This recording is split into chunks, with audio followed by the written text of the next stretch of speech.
네, 바로 첫 번째 세션 시작하겠습니다. Have you enjoyed your lunch time? Great, thank you. I had a great time too.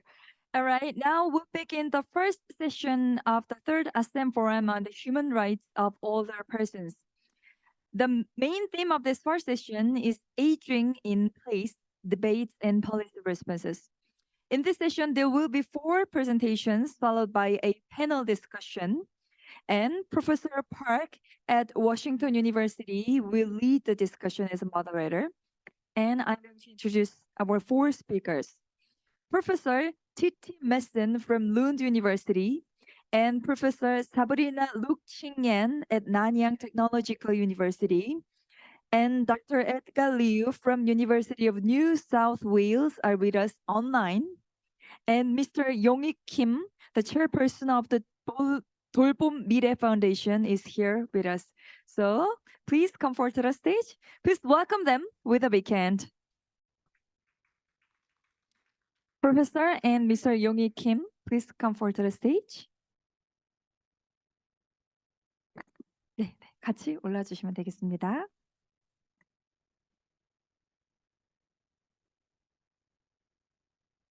네, 지금 좌장님과 발표자분을 무대 위로 모시고. So now let me invite up to the stage the moderator as well as the presenters.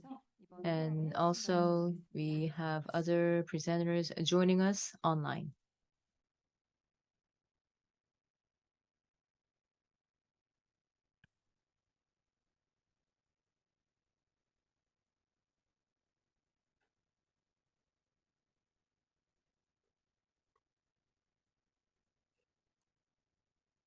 네, 그럼 지금부터 좌장님께 마이크를. And now I would like to hand over to the moderator. Professor Park, floor is yours.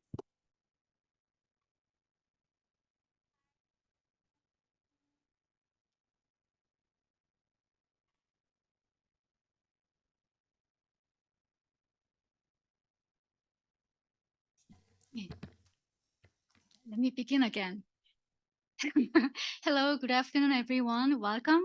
On behalf of the ASEM Forum and today's 4 speakers for our session, I welcome all of you and others joining us online to our session. I'm Sojung Park, a faculty member at Washington University in St. Louis in the US.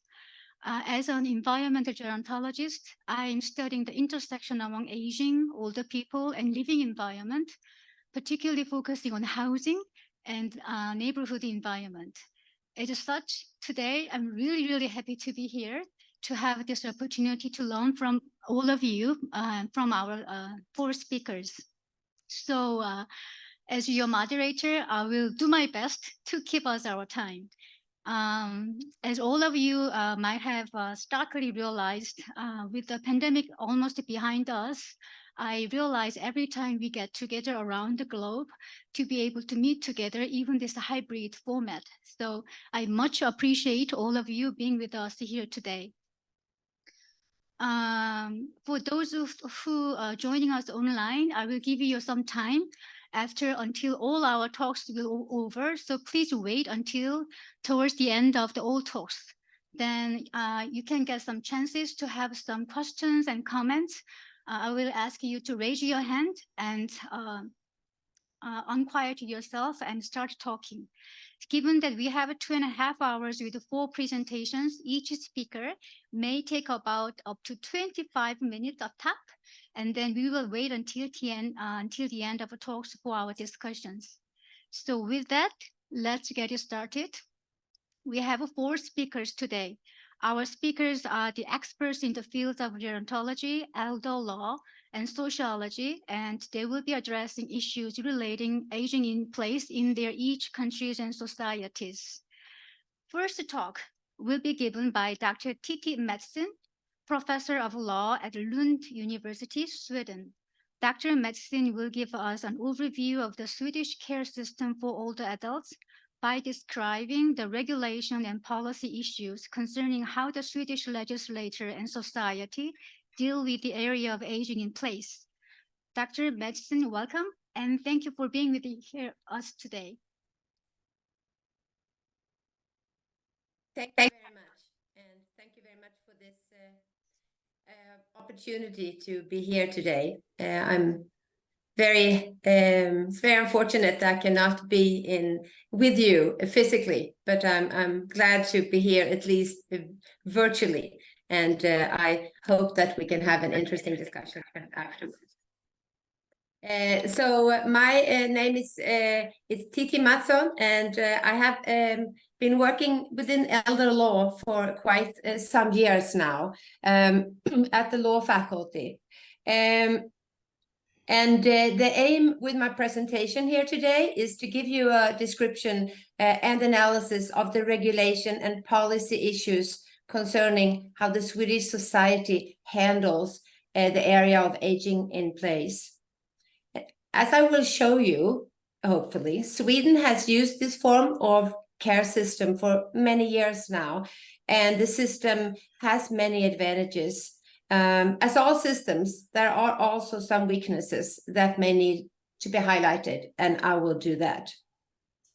This means that the presentation also includes some analysis of this development, not just a description, viewed from my perspective of law, and to some extent also of social work, and some experience also working with national policy works at the national governments, and to some extent at the EU level, mostly in the human rights perspective.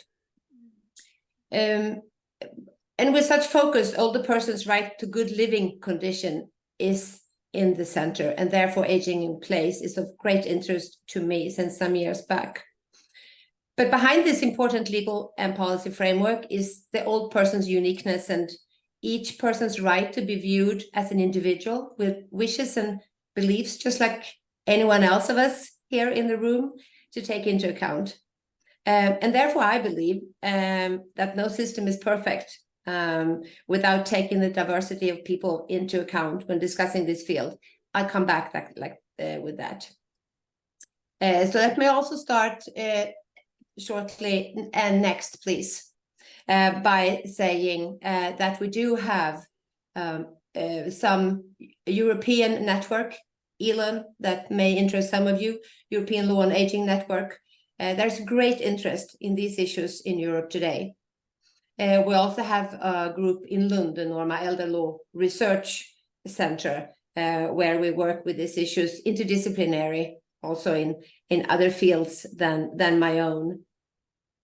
And recently we started a proactive aging research group in Lund at the university, encompassing a lot of research colleagues.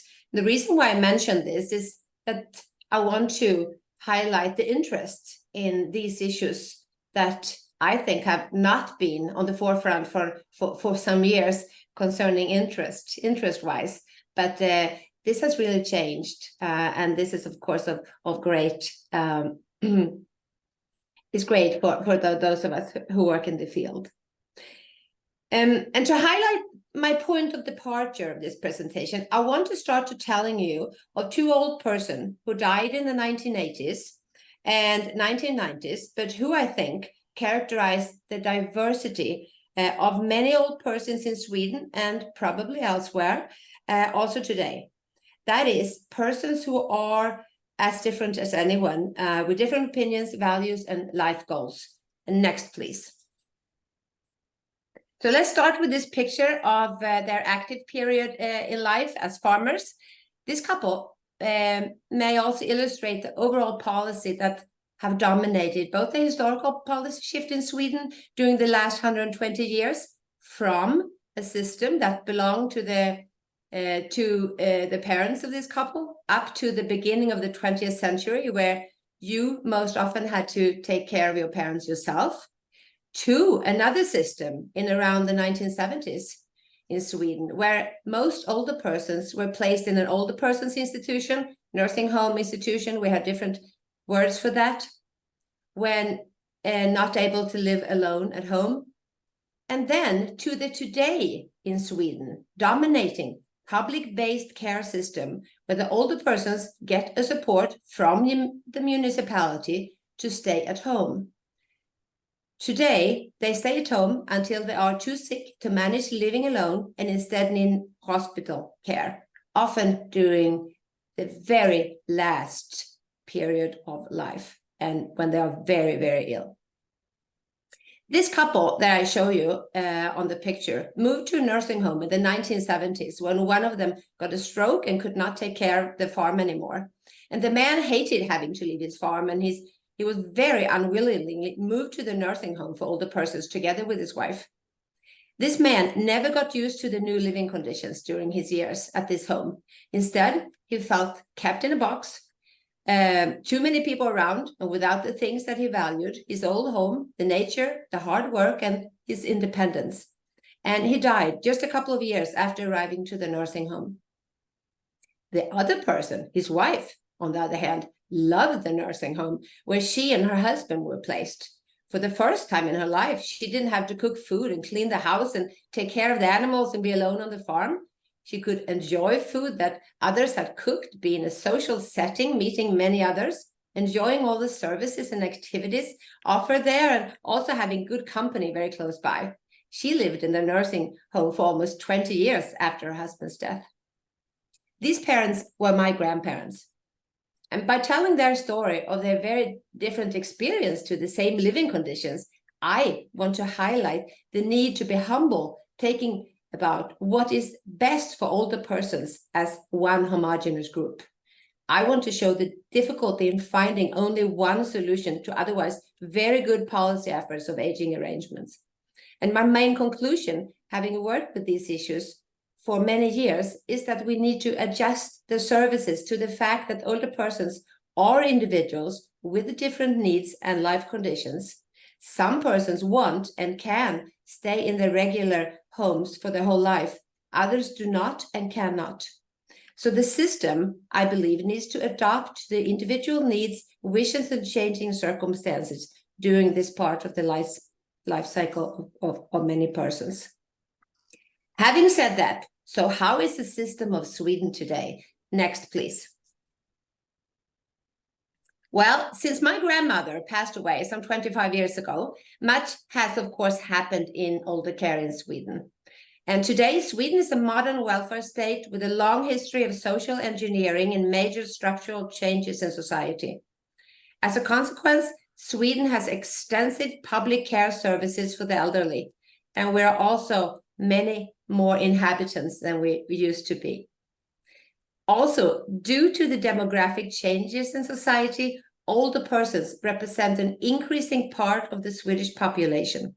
The country has slightly more than 10 million inhabitants, of whom more than 20% are retired and over 65.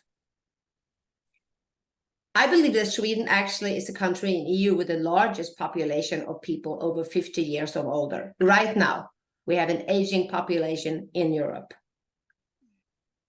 As a consequence, the cost of these public provisions is very high. And the main goal in Sweden, in the Swedish elder care, and that's why I'm here today, is aging in place. Next. So diving into the topic of aging in place, let me give you some facts and other useful information to give you a picture of our system, including some words of the organization and underlying values that forms this system. Starting with some general information and some statistics. In a European perspective, Sweden stands out as a country which has focused in a very high degree on providing health and social care to older persons in their home. Home-based care is now by far the most common way in Sweden to assist older and cognitively impaired persons.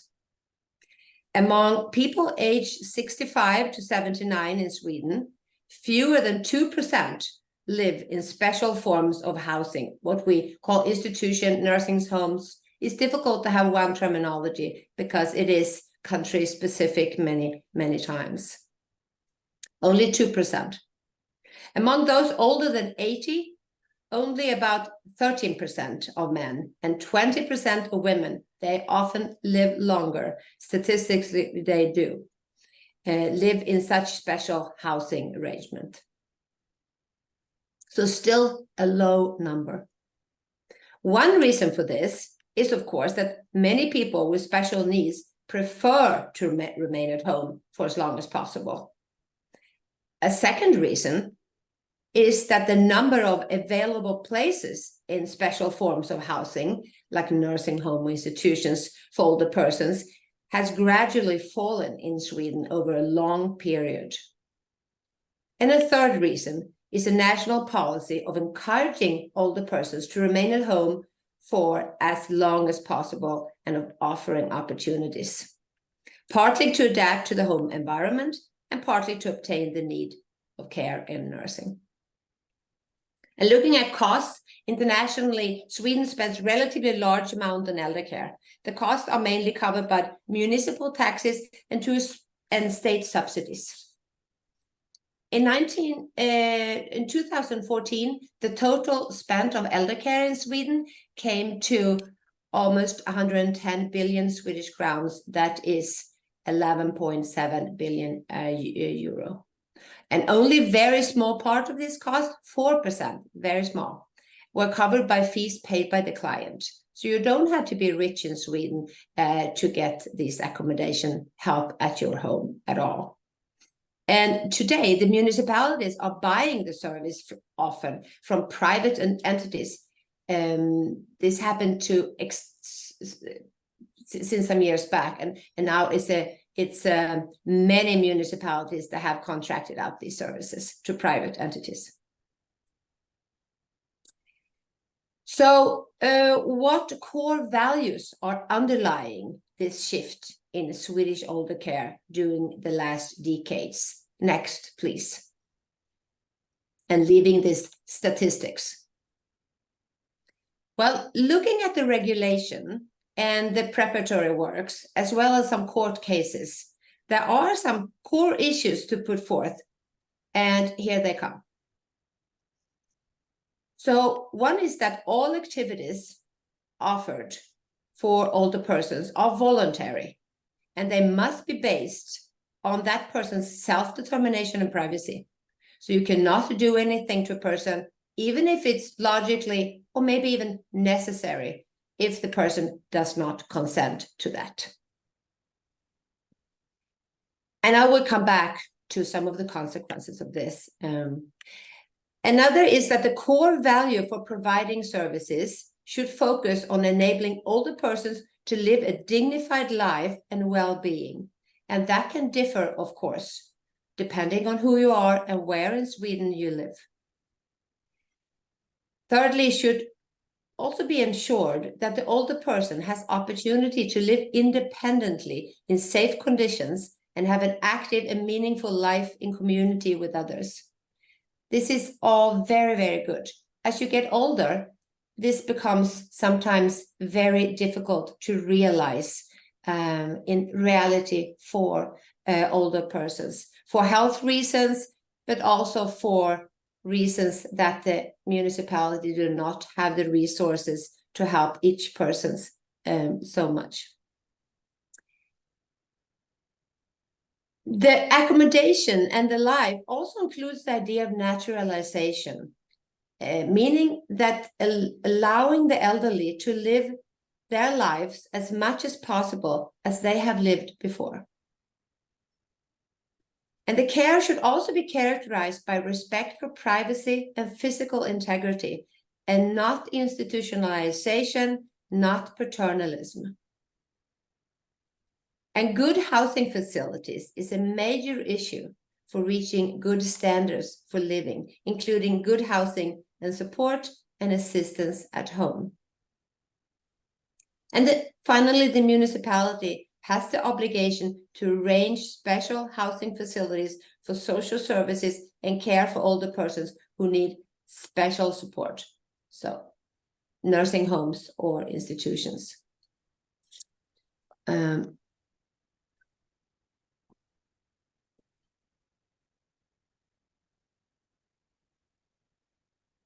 So now we get, let's see, so now the organization. And so I will come back. These were the main goals. Now the organization is, of course, important. And aging in place in Sweden is the responsibility of the National Social Service System, often performed by 300 local municipalities in Sweden. The municipality must ensure that the staff has knowledge of certain individual needs, such as minority languages, where this is needed in the care. And the organization is up to the individual municipality to shape and develop, and it may therefore look quite different geographically, depending on where you happen to get old or live in Sweden. But I should also say that we are bound by a regulation. Many decisions made by the municipality within its responsibility can be challenged if the decision for assistance is not in accordance with needs and wishes of the person. And with that, I mean taken to court. Not all decisions at all, but some. And older persons in Sweden today are offered individually adapted home care services by the municipalities, but rarely nursing homes. As I said before, that's at the end of the life cycle, or it could also be hospital. So the waiting list to get entry to one nursing home institution, whatever you want to call it, is often very long. And that has become a problem in Sweden, that we have too few places. So you can have to wait for very long time, and some do not actually end up in one at all. They end up at the hospital instead when they are too ill. Sweden is part of EU, as you may know, and also bound by certain principles and regulation on that level. And the European community has agreed on certain legal commitments that we, of course, has to follow. And some issues can also be taken to the European Court. So that's the organization. Next. There is also a special regulation for some people. And this is a very specific regulation, support of service for persons with certain functional impairments act. This is a specific regulation concerning the rights of persons with certain groups of disabilities. And this is, I'm mentioning this because this is a very generous support and services for persons with developmental disabilities, autism and autism-like conditions, severe brain injuries, and other physical and mental disabilities that cause significant difficulties in everyday life. That's a legal expression. And this act explicitly excludes from its scope persons with needs that are clearly only due to normal aging. But older persons for whom aging accentuates difficulties due to disability, which started as an age that is clearly not age-related, they are included in the scope of persons who will receive these extensive services also in high age. And similarly, older persons who have suffered a major disability unrelated to aging, but later in life, for example, because of injury in a road accident, just an example, they can also take advantages of all the services included in this act. And the reason why I highlight this legislation is that it offers special and very advanced individual help by a personal assistance, individually suited transportation assistance, different kinds of individually preferred activities, etc., etc. So if you want to be some critical, you could say that some people live much better than others. If you can come and use this legislation, you have an extremely nice individually customed service that you can use, which is not offered to others who do not fit within this regulation. Next. So ending with some future challenges. One is the need of diversity. Diversity in the sense of offering alternative ways of living for older persons, depending on their need and wishes. We are not so flexible in Sweden today. And I believe that for many persons, maybe even most people, aging in place in general is a very good option, at least for many years, until the needs are not fulfilled at home. Particularly good by a system of aging in place is for persons with good social economic background who have nice homes and with their family around, who can stay in their nice homes. For others, for example, persons with very poor living conditions or illnesses or a problematic family situation or no relatives around, it can be more problematic. But for many persons, aging in place is really the best option. For those who are not, it can be of practical nature. According to Swedish legislation, the personnel are not allowed to do anything for the person that the person does not agree on, even if it is necessary. So as a consequence, some persons have difficulties getting appropriate help. For example, persons with different degrees of dementia. They have difficulties letting personnel into the homes, for example, and then the personnel cannot enter the home. They may not eat properly. They may be very depressed being alone so much that aging in place can be. And one risk of loneliness is that the family is not around for many, which is more and more the case in our urban societies. And another problem, although that not so common, but still existing, actually quite a lot of research in Sweden about that, is that family members and others are at times exploiting the vulnerable situation of the lonely older relative. It could be economically, it could be physically, and in other ways. And a general challenge is the cost. As the older persons increase rapidly and live longer in Sweden and other countries, the costs are rising very quickly. The society needs to prioritize the older, but also many other groups in society as well, children, immigrants, etc. So this is a tricky question for Sweden and other countries that need to be reconsidered. We have not talked so much about healthcare here today, but that is another expensive cost for society when age increase. And there's also the risk of discrimination between those who have ability to fight for these rights and those who do not, and those who can pay for extra private services and those who cannot. And we should not forget that older persons are as diverse as younger people. And getting back to my grandparents' last year in life as an illustration of the diversity of individual needs and wishes, I believe that after some years of believing that everybody should age in place in Sweden, we in Sweden are now also focusing on the need for diversity of settings for older persons, taking into account that individual needs and wishes may be to live at a nursing home for some and not for others. So my conclusion is that aging in place is a very good option for very many persons, but we have to realize that it can be a problem if it becomes the only alternative.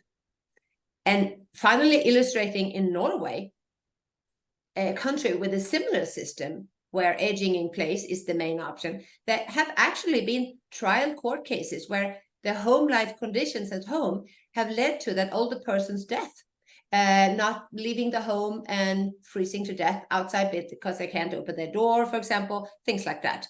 And where the relatives have claimed damages by the municipalities for not offering a nursing home place for the old person.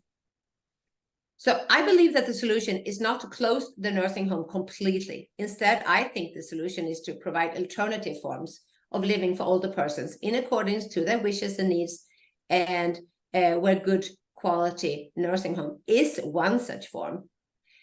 But also, aging in place is the best for many people. We just have to take and allow for alternatives. So next, I want to thank you for the attention. And this is a picture of the main building at Lund University. You are most welcome to contact me and also to visit me if you happen to be around. So thank you very much. Thank you so much, Dr. Mattsson. Thank you so much. It was quite a learning already for me. Although you touched upon a little bit some challenges in Sweden case, but I think despite the institutional and regulatory differences, as always, case of Sweden or other countries with advanced long-term care support and policies give all the stakeholders in other societies to so much to think about, to learn, and sometimes ponder.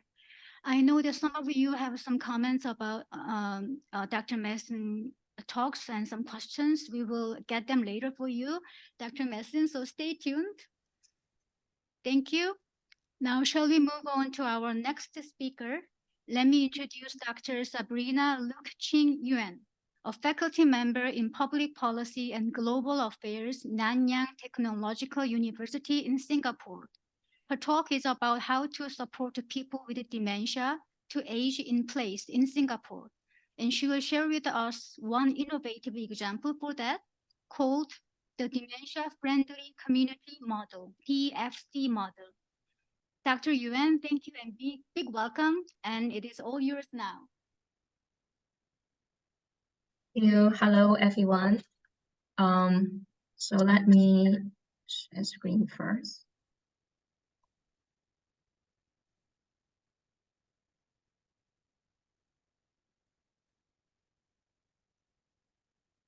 So thank you very much for giving me this opportunity to give a presentation on the dementia-friendly community in Singapore.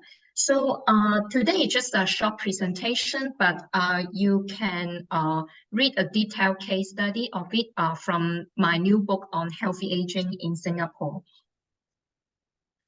So to begin with, I want to give you some background information about the population aging and dementia landscape in the country.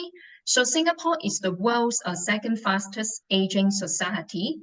And by 2026, it will become a super aged society with over 21% of its population aged 65 years and over. In Singapore, one in every 10 older adults aged 60 years and above has dementia.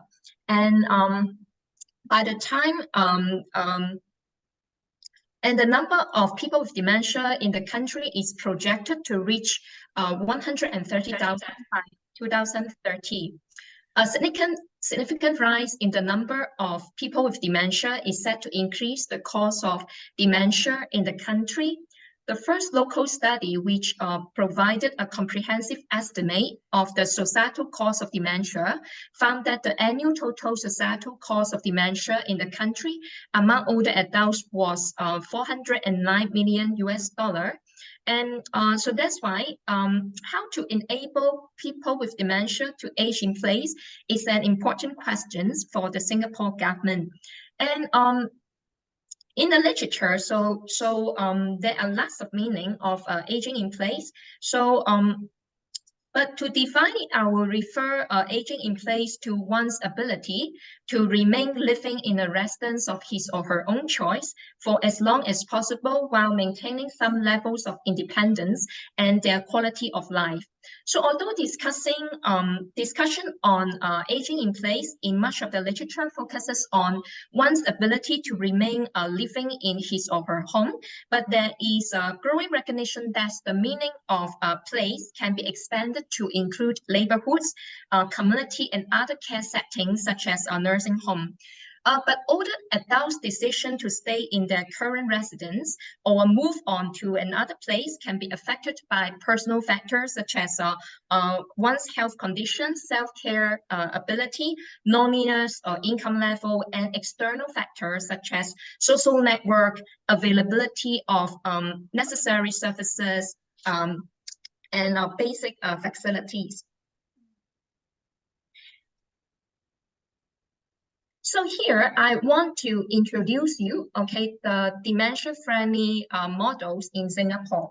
So there is no single model or template for creating dementia-friendly communities. So because communities are diverse, and hence ways in which dementia-friendly community are created differ among countries, depending on its own political, economic, social, cultural, and demographic factors. But I think one thing that is very important is that equality, respect, autonomy, empowerment, participation, and social acceptance are some of the essential attributes of dementia-friendly. So here I want to tell you that dementia-friendly community in Singapore began. So it began in 2016 as a bottom-up movement. But then later, of course, the government also launched the dementia-friendly initiative, which showed the government determination to turn Singapore into a dementia-friendly nation.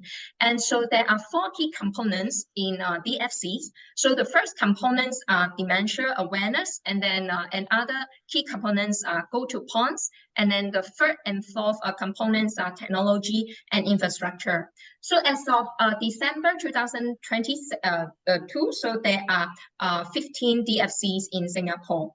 And here, so in my new book, I actually say that, right? So when we talk about dementia, we can look at it from 2 different models, right? So one is about a social model of disability, and other is about a medical model of disability. So in the case of Singapore, I would say that DFC in Singapore is built based upon a social model of disability.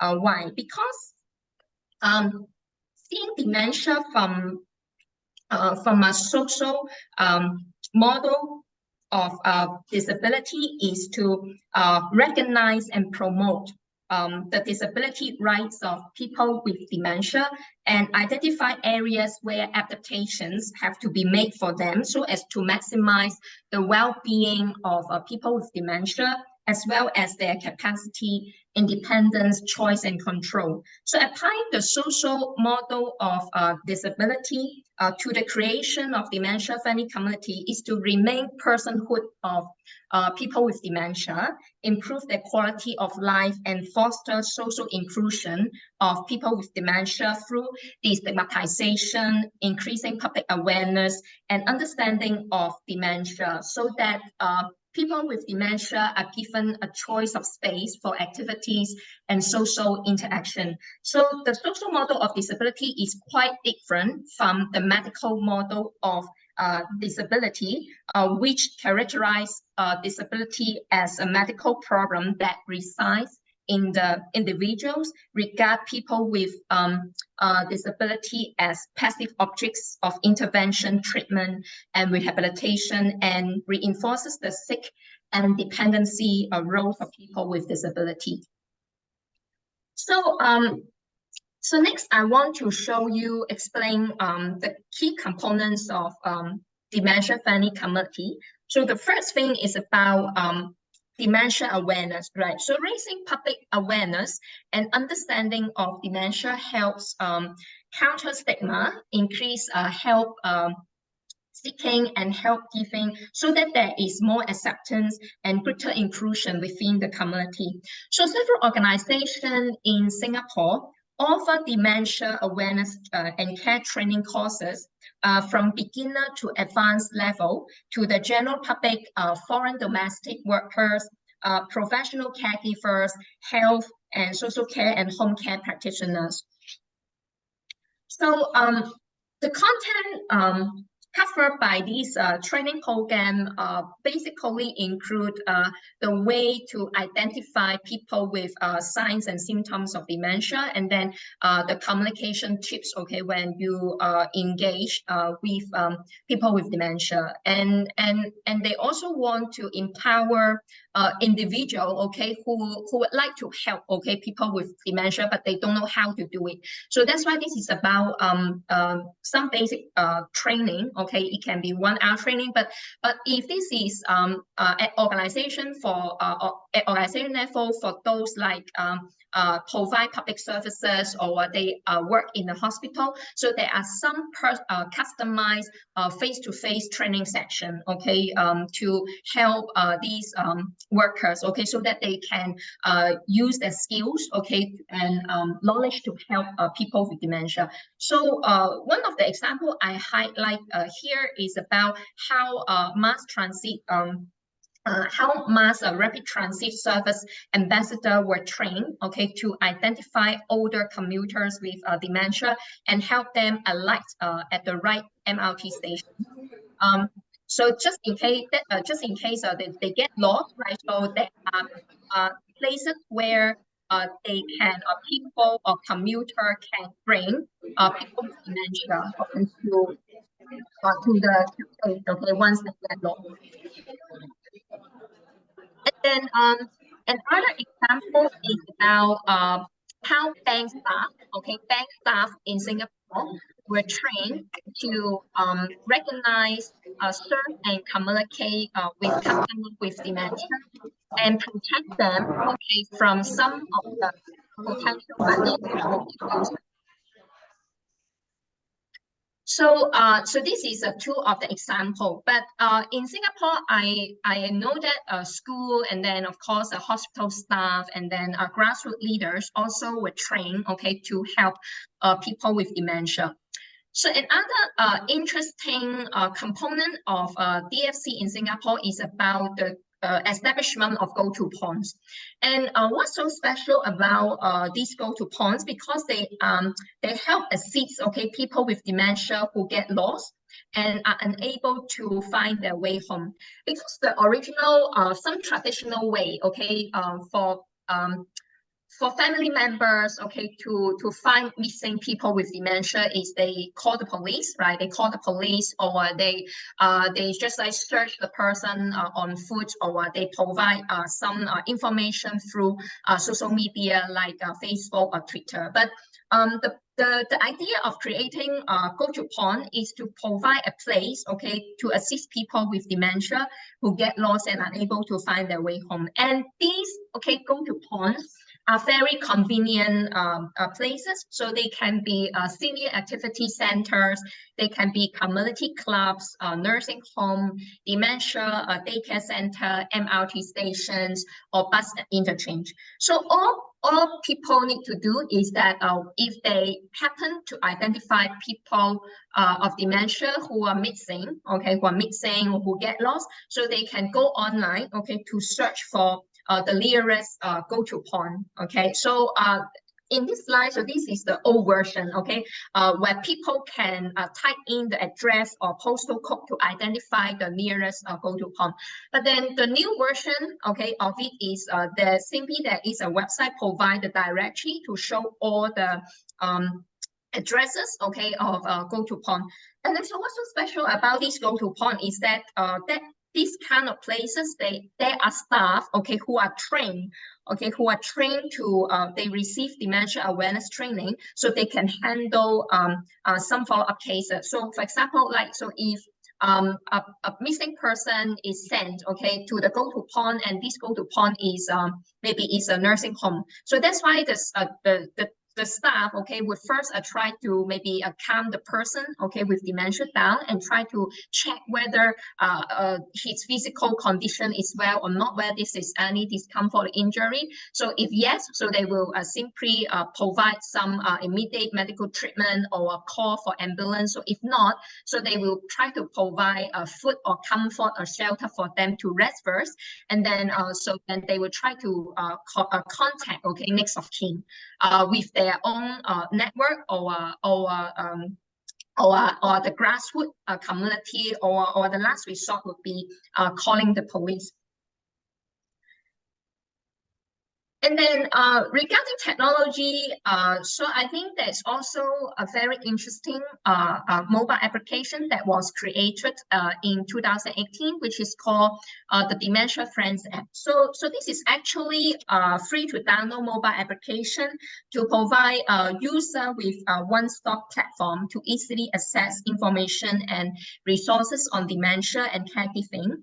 And then find out what support services are available for people with dementia and caregiver. But most importantly, is about providing a platform for caregivers to or other users to report missing people with dementia and respond to missing people with dementia alerts. So for those who have downloaded this app, so they can simply make use of the Find My Loved One tab to send an alert containing the missing person photo, name, age, gender description of clothing, physical appearance, date, time, and place that the missing person was last seen. So for those who receive these alerts, so if they happen to see this missing person, they simply can respond to this alert, and then they can choose whether they will be with they will stay with this missing person with dementia until their family member comes, or they can choose to bring that missing person to the nearest go-to point. And then so any if happened that the people with dementia and then can reunite with their members successfully, so there will be a notification through this mobile application to show that the case is closed.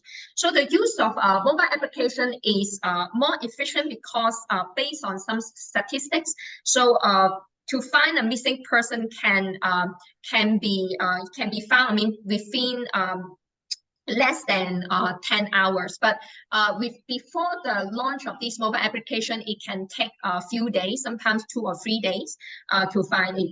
And then the fastest case that I come across based on interview is about less than 2 hours, through the use of this mobile application. So a missing person with dementia can be found within less than 2 hours. So I think up to last year, December last year, because the mobile app is decommissioned, but it assists over 400 people with dementia to reunite with their family. And then, of course, nowadays there is a new mobile applications which provide more comprehensive services, and at the same time also provide the function to find missing people with dementia. And then it actually simplify the way to find missing person, because as long as that person in that membership system, and then for anyone who turn out to happen to find this person on the street, so if this person carry that membership card, so they can simply just scan the QR code of this card, and then so the mobile application will immediately send the alert to the family member of this missing person with dementia. And then they also provide the direct contact number to that person who find that missing person with dementia to the caregiver. So that's why it actually fastens the process of letting people with dementia to reunite with their family. And of course, this mobile application is also free of charge. It's also free of charge. But of course, the difference between a general public becoming the member of these mobile application versus people with dementia or their caregiver user this application is that for a general public, they may have limited access to certain features of these mobile application.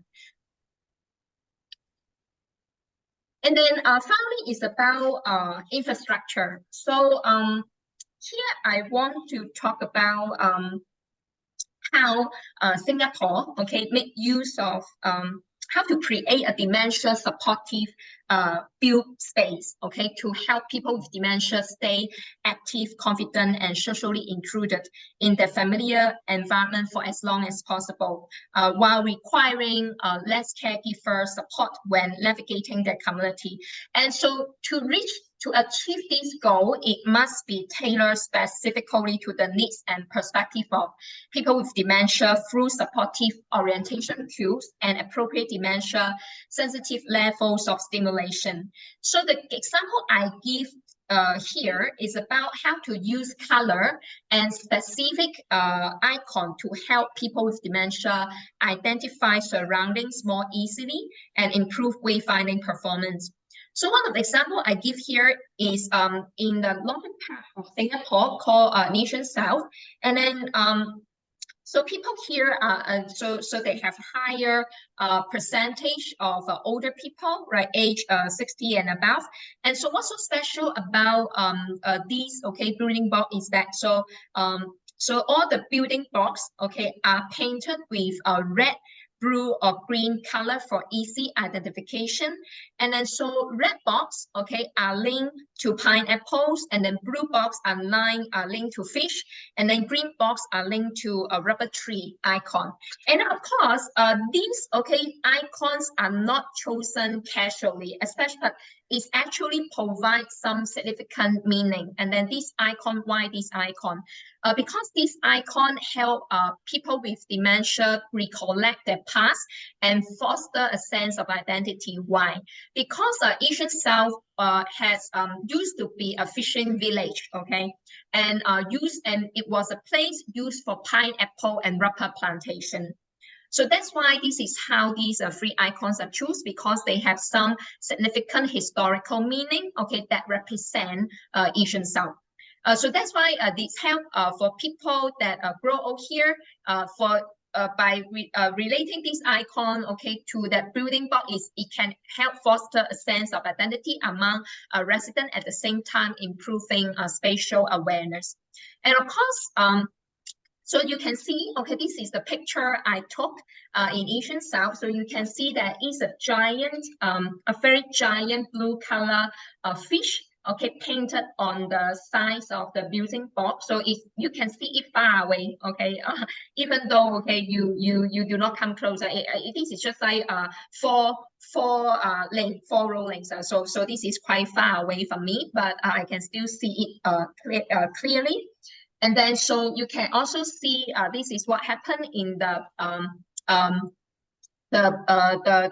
community. So whether there is a supermarket, and then a coffee shop, and then a wet market, so they show this kind of space orientation tool to help people identify their place.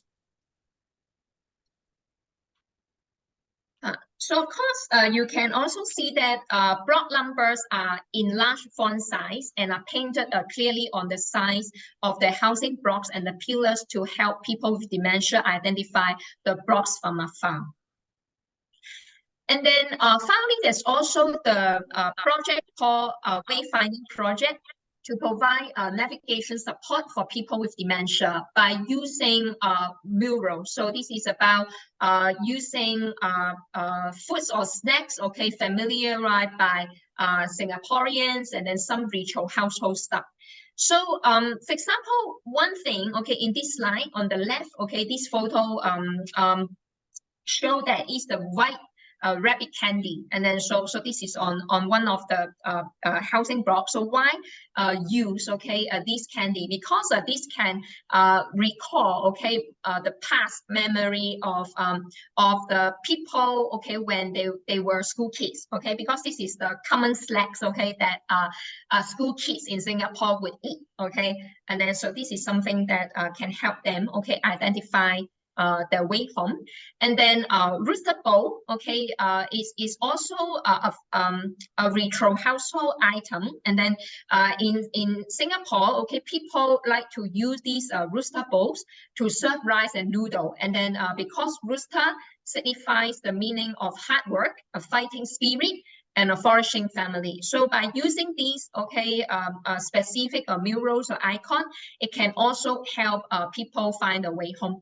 But one thing I think is very specific here, because when they design, okay, carry out this project, they actually consult, okay, with people with dementia and the caregiver. So that's why the way, okay, which type of mural appropriate for painting, the size of the mural, the location of the mural, the number of color used in murals, and the size of the block number were all taken into consideration when carry out this project.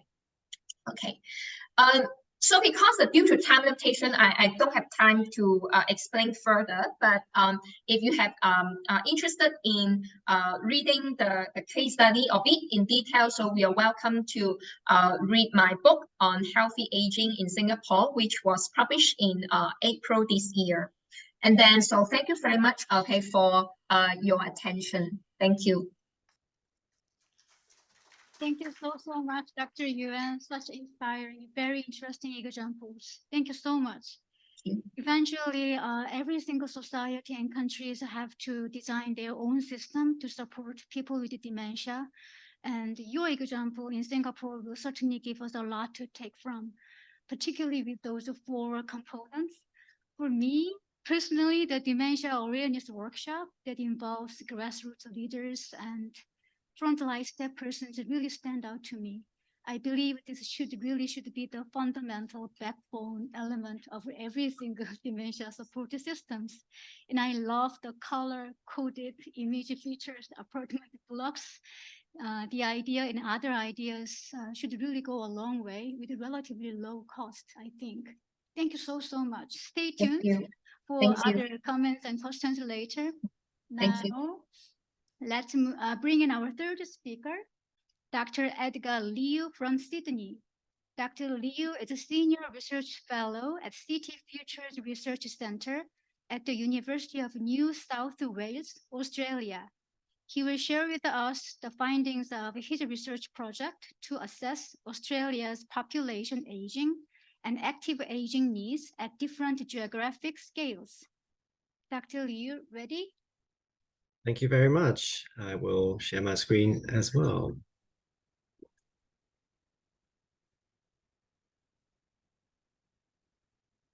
Okay, so thank you for everyone for having me today. I will be speaking about a project that we did a couple of years ago now that was funded by one of the internal institutes at the university. Like most other countries that we've been talking about today already, Australia is one of the many aging societies. So at the moment, about 22% of our population is age 65 or older. So for a country with about 30 million population, around 6 million are actually in that age group. And like most other Western societies as well, the Australian government has been promoting and encouraging older people to age in place within the general community for well over a decade. The current aging policy, for example, which was published in 2012, make explicit reference to aging in place as the preference. And it notes that this is in response to community preference, that people actually want to stay living within the home rather than moving into an institutional aged care facility. But the government also recognizes that it is a more cost-effective way to provide care and support service. So the current situation is that roughly half or just over half of the aged care support recipients, so these are people who have applied and been assessed to qualify for aged care support services. So just over half of them actually live in a residential care setting, while the other half live at home. And there's a gradual shift towards the blue side. So more and more people, and very soon, more than half of the care recipients will actually receive that care at home. But what does that actually mean? I said that, around 6 million of Australia is actually age 65 or over, but how many of them are actually receiving aged care packages? Not many, in fact. At the moment, it's only about 370,000. So people who don't actually receive service support make up for most of the older population of our country. And so that prompted us to ask, how else outside of care support services are we helping people to age actively within the general community? And so we decided to do a little seed project that was funded by the Aging Futures Institute. As I mentioned, it is one of the internal research institute within the University of New South Wales. And I did this in collaboration with my collaborators and partners at the university, and also at the ARC Center of Excellence for Population Aging Research, which is a multi-university partnership that focuses only on population aging research, as well as a research partner over in Perth in the University of Western Australia. And what we wanted to do was to do a retrospective and a prospective assessment of how Australia is actually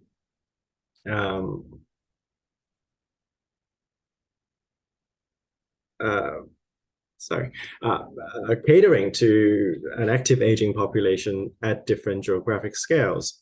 And we did that in two different ways. So the first one was a population aging matrix, which I will explain shortly. But essentially, it is a continuation and expansion of what Mariana set up within her PhD studies.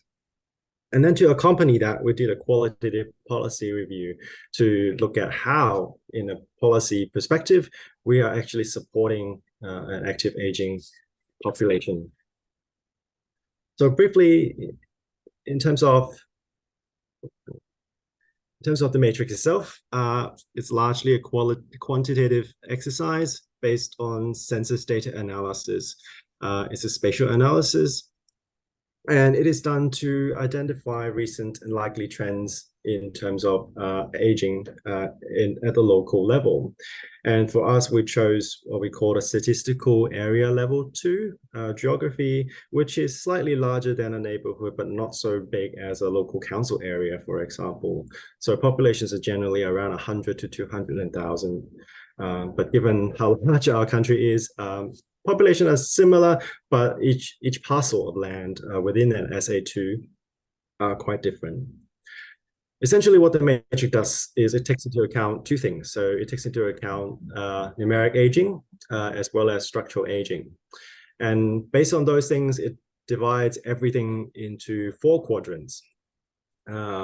If the area has fewer number of older people than previously, and those fewer number of older people are also comprising a smaller proportion of the overall population within that area, it was classified as declined. But if it was completely opposite, if there are more older people and they are making up a larger proportion of the population, it was classified as accumulation. And that gave us a very easy way to kind of classify how the whole of the country was doing. And so we did that using the 2006 and 2016 census to look at how things have changed within that 10-year period. And we put that into a mapping package along with maps about numeric and structural aging to look at how things have changed, like I said. But we also wanted to explore other factors to try and explain why that might be the case. And so we use other openly sourced data that we could find to look at socioeconomic disadvantage, for example, based on a different indicator that the Australian Bureau of Census Statistics publishes. It's a multi-factor indicator, so they take different things into account to calculate advantages and disadvantages. Similarly, there is a remoteness index to see how far you are from particular services, including education, healthcare, police support, all of those things. We also use a different framework to calculate transport connectivity so that each area, again, is categorized into 5 different things, including an active core, which means that you can very easily walk to a lot of the services that you need, or in an auto suburb where you really only need to rely on a private car in order to get anywhere. And finally, we calculated a change in the number of government-funded aged care packages. So this is both residential and home-based care to see how things have changed. And we put all of them into a package on a data visualization site on our homepage, and you can look at it there if you want to. But essentially, this is what it looks like. On the left-hand side, there's a panel that explains our overall findings and also provides some context So in this case, what the 4 category means. All of the 7 maps are arranged by tabs. On the top, there's a legend on the right. You can zoom in and zoom out. You can search using that search button to look for a specific area within the country. And you can also click on each parcel to see what the actual numbers are behind each of these things. And because Mariana developed this matrix categorization for her PhD, and it was only first applied to metropolitan Perth, and then we expanded it to national context, we wanted to do a proof of concept to see whether it actually works outside of Australia as well. And as we were editing a book at the time focusing on the western half of Asia Pacific, we did the same exercise essentially for a few of them. And so for New Zealand, for Japan, and for Hong Kong, again, very fine geographic level. So for New Zealand, again, it was statistical area 2. For Japan, it was a ward level. So it's very, very small area. And luckily, we found that actually things actually make sense. So for example, a lot of green areas in Japan that you can see in the middle there are primarily the mountainous village area. So young people have left, older people have stayed, but you know, they're also dying off gradually. So there's a concentration of older people in those mountain village areas. So all of these are available on the web links that you can find over there. But overall, our findings was that, yes, as an aging society, Australia, most of Australia could be counted as accumulating an older population. So over 85% of our statistical areas are accumulating older populations.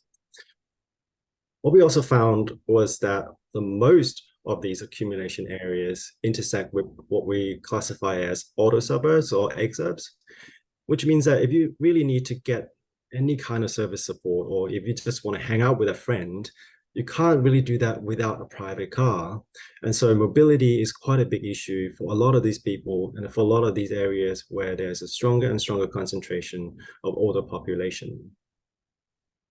What was quite surprising to some extent was that the accumulation areas and areas where there are numeric and structural aging happening, they are not necessarily the same areas where there are increases in aged care packages. And of course, you know, just because there are more older people doesn't mean that more people would require care support. But what we found was that there's a very strong socioeconomic angle related to this kind of disjuncture, particularly that aged care packages cover a whole range of things, including home modification. So, you know, putting in grab rails to help you move around or prevent you from falling. That is not necessarily possible unless you own your own private home and in a low density setting where further approval is not required from, say, a landlord or a co-owned situation. And so there is a very different socioeconomic landscape that impacts on how people are actually accessing support. But moving on to the qualitative side, we wanted to see going forward, how will we actually support people to remain living in the home if they so want to? And so we looked at the policy documents of a whole range of our government bodies. As Australia is a federated government system, we do have 3 levels of governments. At the national level, our federal governments. We also have 8 states and territories. Here in New South Wales, I am within the state of New South Wales. To my north, where Brisbane and Gold Coast is Queensland, and then where Melbourne is the state of Victoria. And each of them have very different responsibilities. So aged care, for example, is a national responsibility, whereas healthcare is a state and territory responsibility. So all of these things are quite dispersed, which creates quite a bit of challenge when it comes to catering to a population. And at the local level, we chose 4 local government areas as case studies because there are literally hundreds of local governments within Australia. We couldn't have looked at all of their policies. What we did, however, was that we chose 4 local governments within the state of New South Wales so that they essentially work within the same national and state policy setting. We deliberately chose 2 metropolitan local government areas here within Sydney and 2 regional ones to try and test whether there are regional differences when it comes to policy settings and service provision. And then for one of each of them, we chose a local government area that is a member of the WHO's Global Network for Age-Friendly Cities and Communities to essentially see whether membership of that network influenced or inspired them in some way to make their policies a little bit more age-friendly. And to analyze all of that, we used the WHO's Age-Friendly Cities Guide as the basic framework. And we took the 8 core age-friendly domains that they specify as the basic framework of how we actually analyze the different policy themes. Given that there was a bit of overlap of the 8 domains, we consolidated them into 5, as you can see on the right, as exemplars essentially, rather than covering every aspect of all of those domains. But all of these also are covered by the mapping exercise that we did and that I showed you a little bit earlier, except for housing, because we actually have housing data that are age related. So that has not been released for a little while.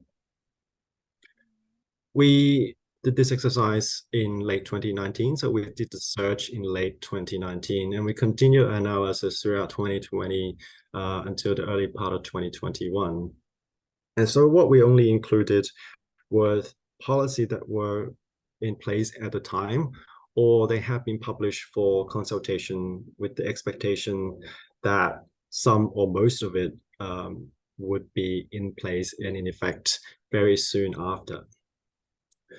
We defined policy relatively broadly, but we did deliberately exclude regulations, such as minimum standards, for example, that everyone had to adhere to, rather than create their own mini version. We did 2 different levels of analysis. So we started with a textual analysis to see in what ways they actually took international guidelines like those by the WHO on board when it came to making their policies. And then after that, we did a detailed content analysis to look at what they actually said about those things, and also whether they actually came up with an action plan to address the challenges and the issues that they identified. And so this is the overall outcome, or the high-level outcome of what happened. And you can see on the far left, the 3 different levels of government, and then the next column are the 8 different states and the 4 different local government areas that we looked at. You can also see the number of policy documents that we analyzed at each level. So there were 85 altogether. And then on the 3 right-hand columns are the percentage of the policy documents that actually reference those international guidelines. You can see with the blue B there, they actually notify government areas that were members of the global network at the time. So 1 state and 2 local governments. But since then, the state of Queensland has also joined. At the very high level, we didn't really see any real pattern, except that if you compare a member state like Western Australia to a non-member state like South Australia, there was no real kind of difference in terms of whether the international guidelines were referenced, regardless of membership. In fact, it had almost the opposite effect, where South Australia was far more likely to take the framework on board when producing the policies, so that they are a lot more age-friendly than compared to Western Australia. So that puzzled us a lot, and we wanted to find out exactly what happened in detail. And so we moved on to the content analysis part of the project. We took two criteria on board. We wanted to see whether they actually recognize there was an aging related issue or challenge that should be addressed within the policy document. And if they recognize that, then we search for any action plans that they came up with to address those things. And based on those two criteria, we categorize everything again using a traffic light system. So if they recognize there was an issue and they came up with an action plan, then we coded that policy document green. If there was no action plan, then it was yellow. And if they didn't think that there was an aging related angle at all, we coded it red. But as I said, because we have a three-level government, three levels of government, we know that some government would take others on board, for example, a high level of government's policy on board. And so we added a fourth category in gray. Now, I don't expect you to read the next slide in detail, but just look at the colors and see what the patterns are and get a picture of how it looks like. So on the very far left column are the governments. So Australia at the very top, and then the 6 states, and then the 2 territories and 4 local governments. So if you read horizontally across each row, then there are the policies of each government level. And the research themes are, the domains are the columns. So if you read vertically down, those are what relates to that particular domain. So looking at jurisdiction to start with, so horizontally across, as I said before, there was no real kind of pattern between association or membership or not when it comes to age-friendly policies. We just didn't really see anything because most governments had pretty mixed colors. What we did find, however, was that unlike what the WHO had intended, state governments and territory governments, rather than local governments, were far more likely to come up with age-friendly policies than at the federal or the local level. And it resonates with earlier findings by Candick et al., for example, that it is more likely the outcome of the very peculiar government system that we have, that yes, while the federal government has the most financial resources, they don't really have any kind of constitutional power or authority to provide direct services. Certainly they don't have any control over land use, for example. Whereas state government relies on a share of the federal government funding to provide those kind of services. And they do have some level of income through different kinds of taxation to provide services. Whereas local government, the intended target, they are generally quite poor, even though Australia is a relatively rich country, that they don't really have any capital raising ability aside from rates, for example, that are primarily used for very, very local services like libraries and waste management. And so even though they would know their local population the best, and they are the intended target of those age-friendly frameworks, they don't really have any kind of capacity to provide those kind of things. But if we look vertically now at the policy areas, the pictures are very different. If you remember 2 slides back, there was a very strong green column in the middle there, and then most of the others are quite red and yellow. And that green column was for care and support services. And then slightly less so for housing provisions, and then in decreasing orders, transport and walkability, and then finally in terms of cultural diversity. So our argument here was that Australia as a whole, the different levels of government, still holds a very outdated portrayal of what aging and older ages is, that it is one of debilitation and diminishing abilities, which is in very strong contrast to the 3rd and 4th age, the positive aging movements that are normally quite prolific internationally, but are also quite actively encouraged within our policy settings in some ways, such as, the 2012 aged care policy that I mentioned before. What it also shows was that our country has a very strong cultural blindness to not recognize that people of different backgrounds and socioeconomically and culturally would age quite differently and would require support in many different ways, and which is very surprising given that we are primarily a migrant country. Most of our population increases are not due to natural increases, but through migration. And so we are actually not doing very well when it comes to responding to what our population actually needs. And this is kind of reflected in how it works. So despite their, the two tables here are the kind of accounting of what care providers are required to report on. So, for example, on the table on the left are the number of home care providers, and on the right are residential care providers. So they provide very different things. There are providers that do both, but essentially they are counted very separately.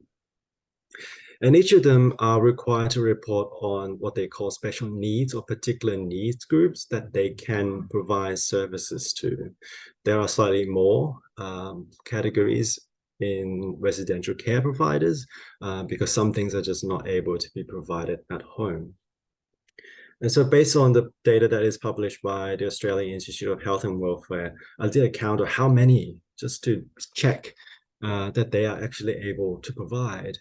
And the contrast is quite stark, that home care providers are obviously a lot more flexible in terms of being able to cater to diverse needs or special needs, as they're called in this case, whereas residential care are a lot more specialized and are mostly very, very specific in terms of who and in what ways they can provide for. So the nine groups are within the home care list, for example, are all within the 12. So they include people of culturally and linguistic different background, people who identify as LGBT, people who used to live in an institution like an orphanage, for example. Whereas in the residential care setting, there are additional categories like providing culturally or specific food systems, for example, but even still, most of them tend to cater for a very, very narrow range of specialties. And this is reflected in the client data set, essentially. Yes, around half of people who were born in Australia and require this kind of care packages do that from home. And likewise for others who were born in English-speaking country like the UK or New Zealand or the US. But if you were born in a non-English-speaking English-speaking country, then you're far less likely to be accessing that kind of service and support in an institutional setting, but more likely to do that at home. And that translates when we look at it from a language perspective. So if you're an English speaker, then you're more likely to be able to access residential care, and less so if you speak other languages or prefer to speak another language. And taking cultural background into account as well, if you're an Indigenous Australian, you're also far more likely, and even more so than non-English speakers, to access their care at home than in an institutional setting. And that reflects a lot of Australian international literature about our care system here in this country at the moment.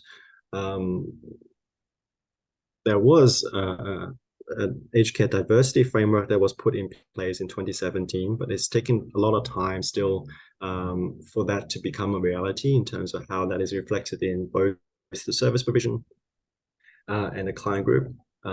It continues to recognize that we don't actually know how to provide culturally responsive care because we don't have the training in place.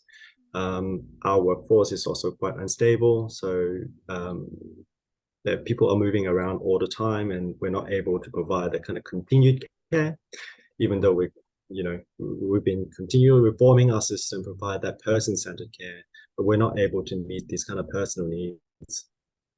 Language becomes quite a big barrier, And discrimination in terms of racism and homophobia and transphobia are quite rife within the system, that people prefer to access much lower levels of care or much narrower range of care from a home setting than an institutional setting. And most importantly, locational appropriateness is quite a big challenge. I was talking to someone from our media office not long ago, and she said, oh, you know, our background is Ecuadorian, and so my grandmother is very reluctant to go to a home. She said she would die at home rather than moving into a nursing home, except for this one home that she managed to find herself, which was owned and run by an Ecuadorian family.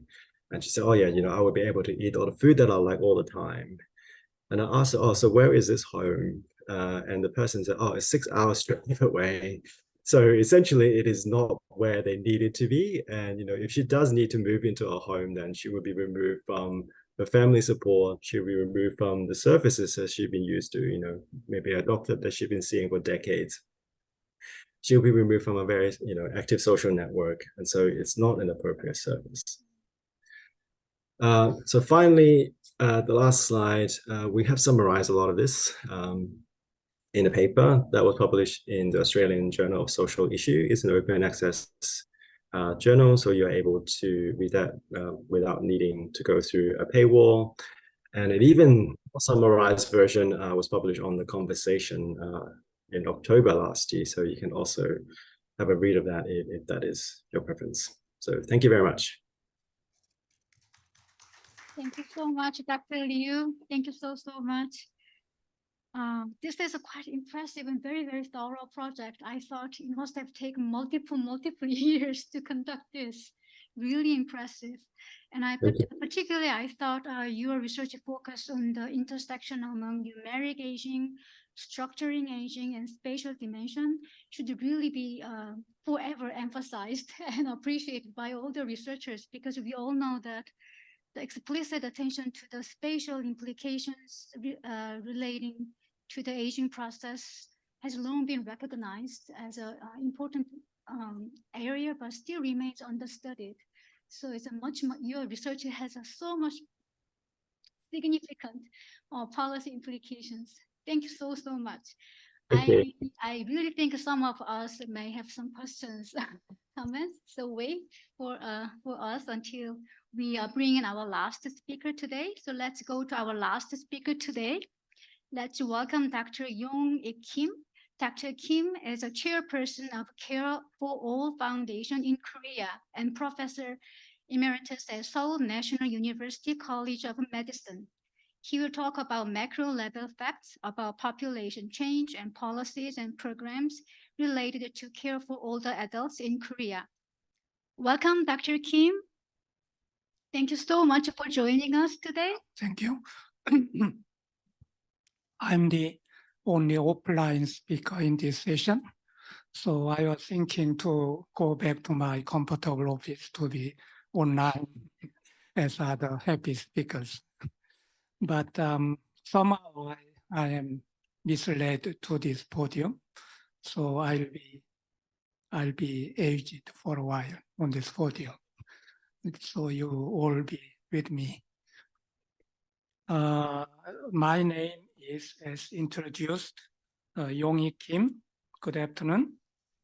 I'm going to give you a presentation about the community care for the older persons in Korea, with a background account of population change and the social security system of Korea for the convenience of foreign participant in this place.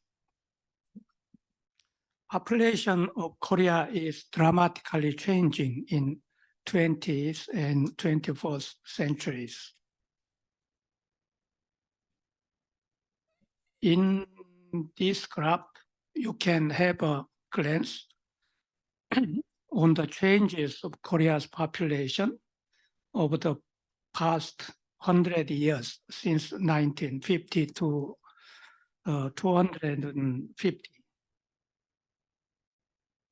On the second half of 20th century, the population has continued to grow due to the high birth rate. Total fertility rate of Korea in 1960 was astonishing 6.0. So at that time, every Korean woman will have 6 children. As the century turned, the working age population began to shrink. Since 216, the total population was also diminishing. On this population pyramid, you can read modern history of Korea. You can see the deep dent A on the top of the population pyramid that was made by World War II. While the Western societies entered the baby boom period after the Second World War, Korea did not, because we had another war, Korean War, from 1950 to 53. That made the dent B. Korea's baby boom began in 1955. That was very huge and lasted very long until 1970s. It was because we had especially long-lasting suppression of childbirth. The dent in the mid-60s was an echo of the shrunk generation during the World War II. Then rapid industrialization and urbanization progressed in 1960s and 70s. And in these same 2 decades, very strong governmental birth control project was implemented, and it was successful. Also, family structure changed from large family system to nuclear family. Birth rate followed to decline very extensively. Then women's gender role changed, and also there's a huge change of labor market around the turn of the century. It made further reduction of birth rate. So there is a very sharp contrast between the swollen population in the middle of the population pyramid, and also at the bottom you can see very slim portion of young generation. So it will make a very rapid aging of the whole population.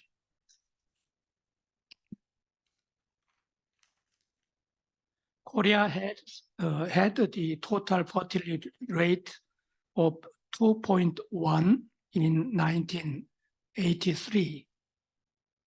That is the replacement threshold to keep the population static. It means to keep the population not decreasing or not increasing at the same size. Then the fertility rate dropped down continuously to reach to the point of 1.2 in 213. That is commonly known as the level of low fertility rate.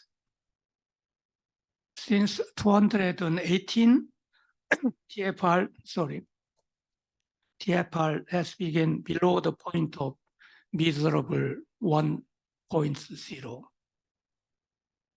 And it is still decreasing.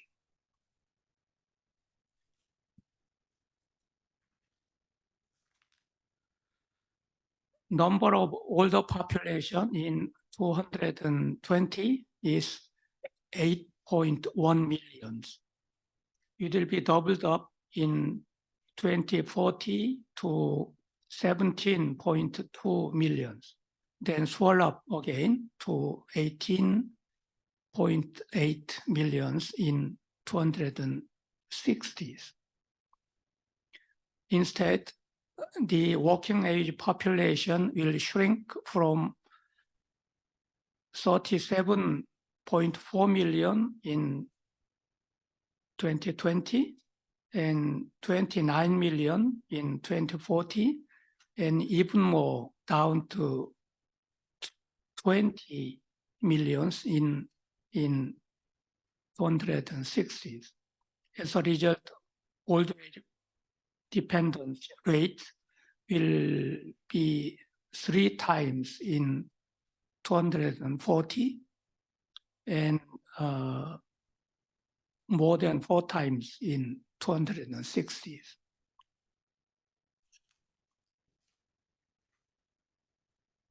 The number of deaths now has overtaken the number of births in 2020. It means the total population of Korea is now decreasing.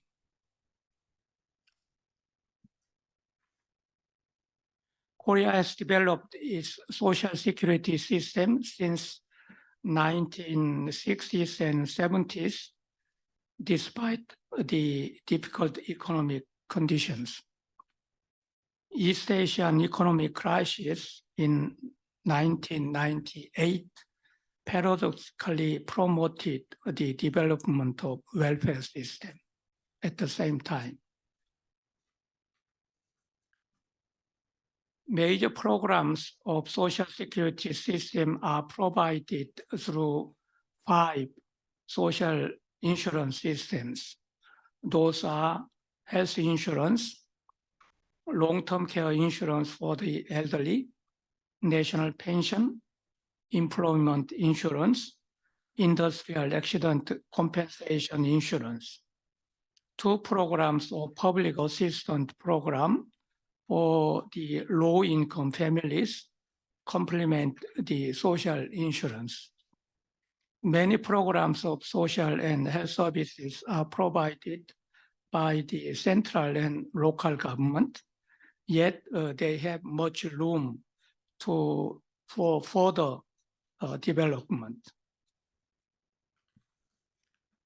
Health insurance is universal in population coverage since 1989. However, it covers only 64.5% of total health expenditure. Health expenditure of older population is increasing very quickly. Now, among the total spending of health insurance, older persons spend 43.4%. National Health Insurance Service is the sole insurer for the whole population. So health insurance service covers the whole population of Korea. More than 200 health insurance society were unified into one single insurer in the year 2000. Long-term care insurance is introduced in 2008 to support the older people with difficulties in independent daily life. National Health Insurance Service is also the insurer of the long-term care insurance. It remunerates the care providers.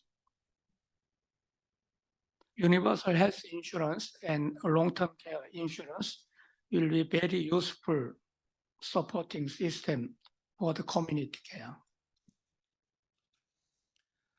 National pension along the government employees pension teacher's pension and military pension consists of the public pension system. Average amount of the monthly income for national pensioner is about $433. It's not many because the pension is not yet very major. So it will the amount of the monthly pension will, I think, will increase very quickly. National pension is universal in population coverage in theory. However, about a quarter, 1/4 of the eligible people have opted out.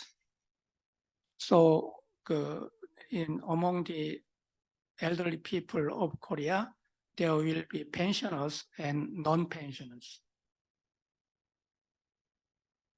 It will cause the deterioration of the income distribution of the older people.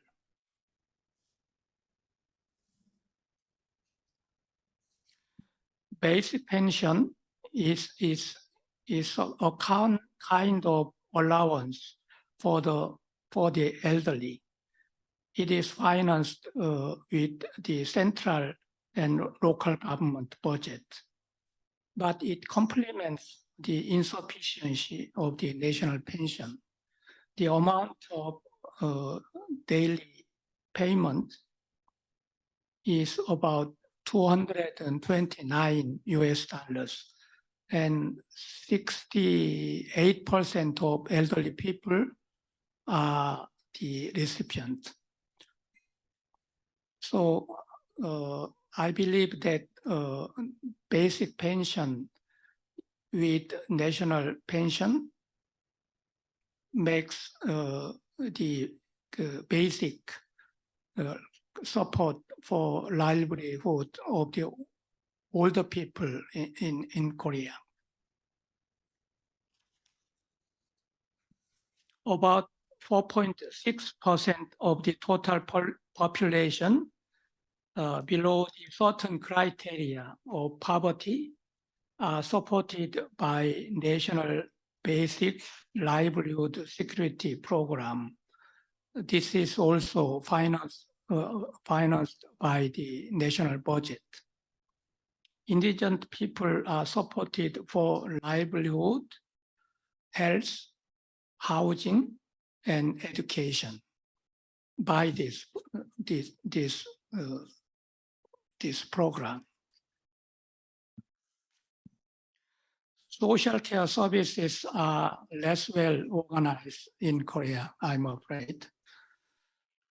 So the caring work and cost of care is a huge burden in Korean families. It is very common to see media report that caring is burdensome. This is an example of it. Caring work can be grouped into care for children, the disabled, the elderly, and the patient. In Korea, women are responsible for 80% of caring work for all categories of caring. Because of this situation, many of Korean women have to have their career break for children and for the parents. On the other hand, the elderly and the disabled, particularly those who has developmental disability, often enter residential facilities for very long time, even until they die. So many of the elderly people and disabled with the developmental disability will live for whole his life in the facilities. We have a series of report of human rights abuse in the residential facilities.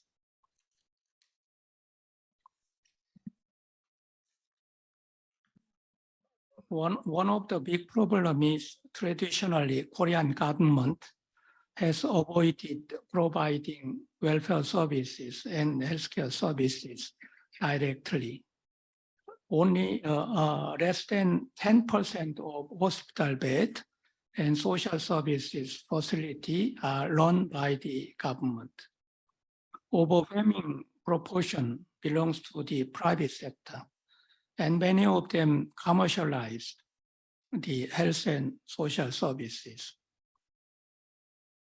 So we have many difficulties in assuring the quality of health services and social services. Only 5 years ago, Korean government started to organize the community care. 16 areas were selected to try the various programs of community care, healthcare, social care, and housing programs. President Yoon Suk-yeol, the present incumbent president, who succeeded Moon Jae-in, reorganized the previous government program. New government selected another 12 areas to try their program. Integration of health and social care is more emphasized.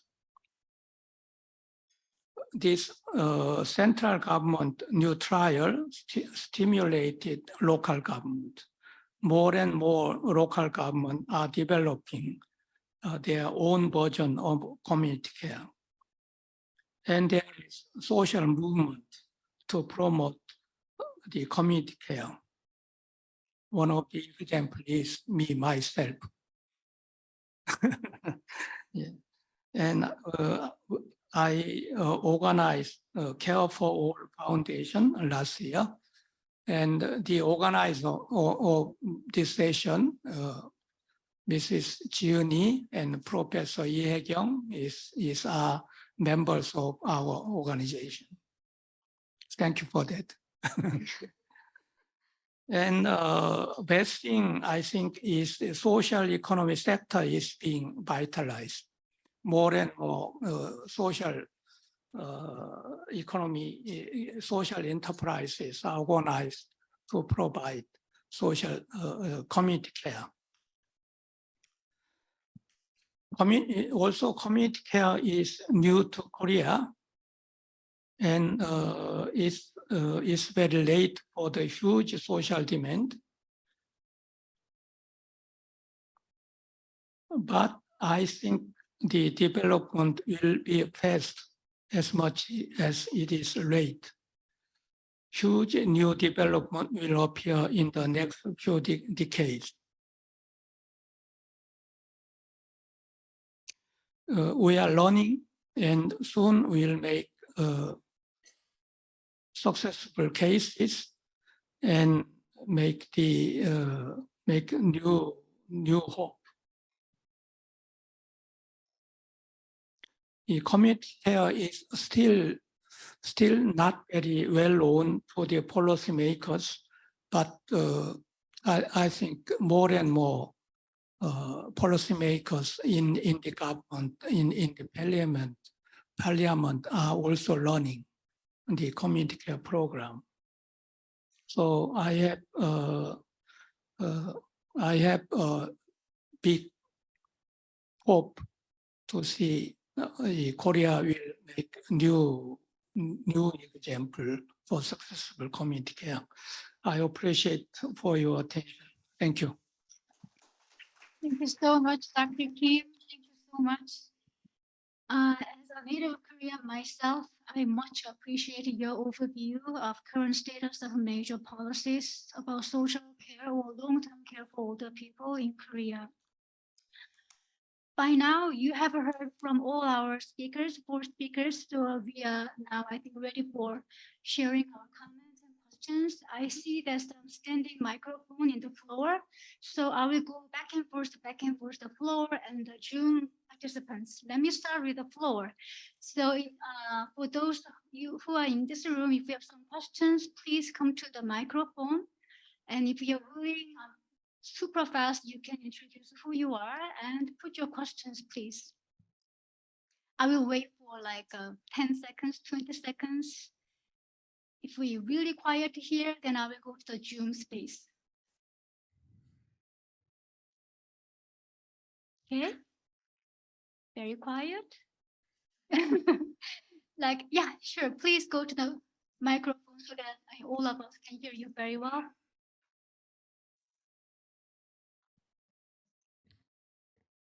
So I'm Long from Vietnam. Thank you very much for all presentation. So I have a question for presentation from Australia and also Mr. Kim from Korea. For presentation from Australia, I think the mapping work is very interesting, you know, to evaluate the progresses in policy. Just one question is that when you take into account the map for different geographic region in Australia, did you take into account the factor of migration? Because I know that Australia is really a good place for people, not only within the country, but also from outside. They migrate. So maybe the population size will change, and also the proportion of older people in Australia in different geographic area will be changed. So maybe the policy must be changed together. The second one is that the qualitative evaluation of the policy, it depends and also subjected to the responses of the participant. So I just want to know whom you know, interview, and also what type of question you address with the evaluation. And I think that you know, many kinds of evaluation should be mentioned about, like satisfaction of the people with the quality of service, for instance, especially in this case, the care service. For the case of Korea, I would like to ask Mr. Kim, even health insurance is really good in terms of coverage. So how much the out-of-pocket payment for the older people in Korea to pay in the healthcare service? Just for your information, in case of Vietnam, when we change, I mean, we increase the fee for service in Vietnam, the out-of-pocket payment, you know, previously going down and then going up very quickly. So I would like to know about the case of Korea. And the second one about whether you have daily care services for older person. Actually, for children, right? We have daycare service, like we send them to the school and pick up in the afternoon. So how about the case of Korea? In Vietnam, that kind of service is really emerging now, because many people, they are affordable for the service, but they don't want to stay in the institution. They just want to stay only in the daytime, and then in the afternoon, evening, they want to go home. So I think that's also one trend I would like to see. Also sharing with you about the community-based care in Vietnam. We are very famous for the intergenerational self-help club, where, you know, young and older people, they are mixing together. And I think that Mr. Cho, maybe he's somewhere, helped a lot, you know, in setting up maybe hundreds of self-help clubs in Vietnam. So not only focus on the care, but we also focus on economic security, creating job, and also, you know, sharing the moment, I mean, cultural moment between the young generation and old generation. So I would like to know whether in Korea you have that kind of, you know, clubs also. Yeah, thank you. Thank you so much. Excellent 2 or 3 questions for 2 of our speakers, and very important sharing about self-help club in Vietnam. I know, I'm aware of that. Very famous, right? I have heard of that. So why don't we start with Dr. Liu? 2 questions. Did you get it right? Yeah. Yeah, so thank you.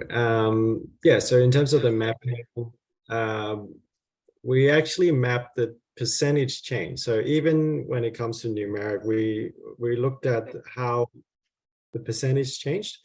So rather than by the actual absolute number change. Same with structural. So structural is a change in terms of the share of the total population. So both of those things would have accounted for increasing population because we only map the difference in terms of population percentages. The other question was for the qualitative part. So we didn't actually do any interviews. So that part was only about policy analysis. We haven't interviewed anybody. We didn't have the intention to either because it was meant to be a very short-term project. What we do know, however, from our other projects were that in one of my more recent ones, for example, talking about aging within the public housing setting, because housing is a state responsibility, we actually looked at the eligibility criteria of the different states of the country in terms of prioritizing an older population, for example, and they all have very different criteria. So in South Australia, for example, if you are age 55 or older, you're automatically, streamline ahead into the fast lane. Whereas where I am in New South Wales, you have to be 80 before you're prioritized. So even within the country, the criteria are very different. And in the interviews that we did with the New South Wales policy maker, for example, they said, oh yeah, we just assume that most people by that age would have qualified some other way already. And so, we were quite puzzled. And why do you set it so high if you know that no one's going to be able to use that criteria in the first place? Yeah, so there are differences in terms of how people actually access care. And like I mentioned before, when it comes to the aged care packages, so how it works is that you apply when you reach age. So you have to be 65 or older before you can apply. Or if you're an Indigenous person, then 45 or older. And then a qualified assessor will look at what your needs are, and they would recommend a package for you. But like in Sweden, you actually get to choose which part of the package you want to pick up, because it is person-centered care. You don't have to take everything.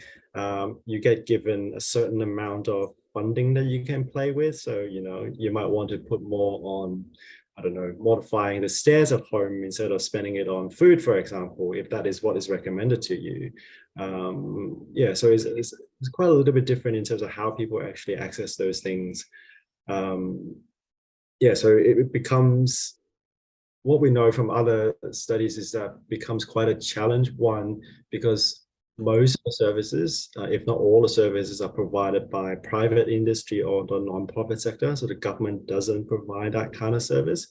So there are thousands of providers that you can actually choose from. You need to work out whether you can afford this one or the other one, whether this one would provide things that you would need or want.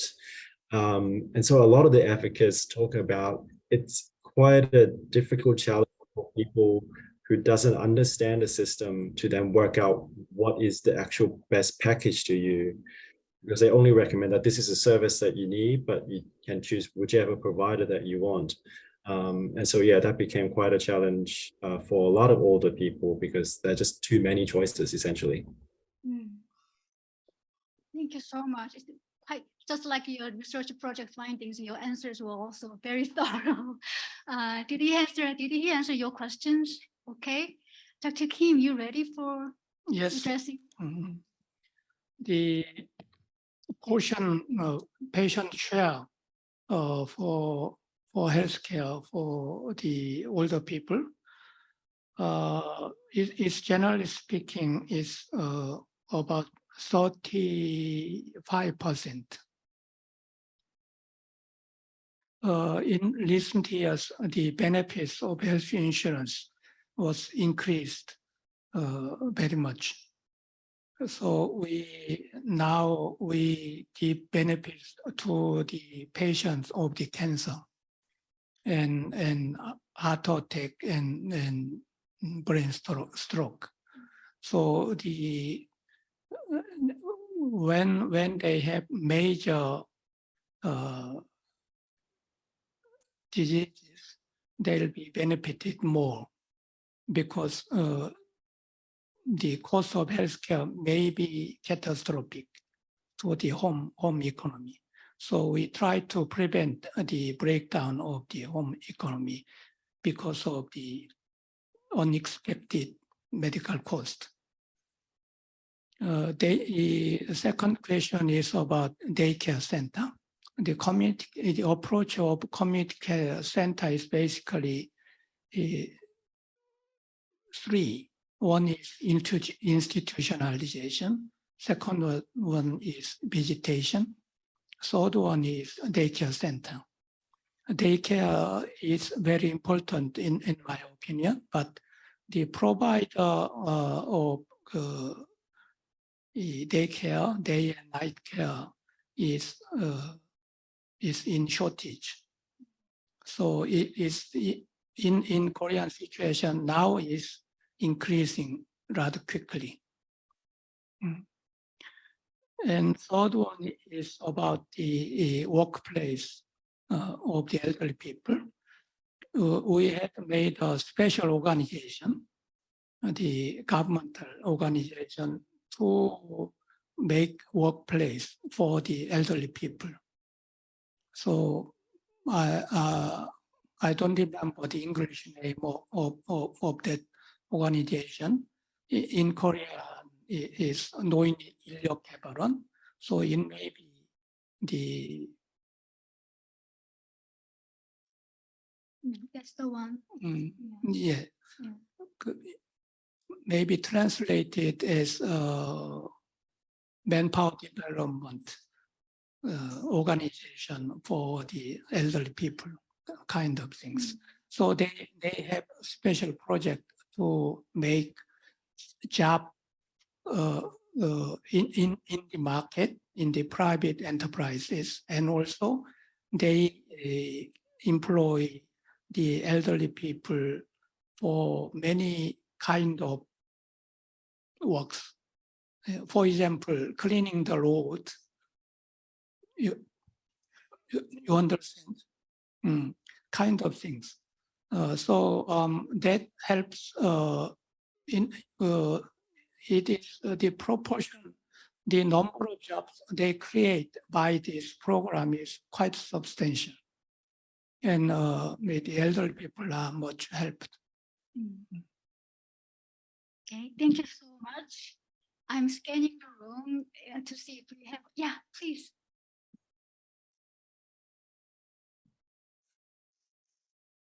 Hello, I'm Hye Young-sung from ASEM Global Aging Center.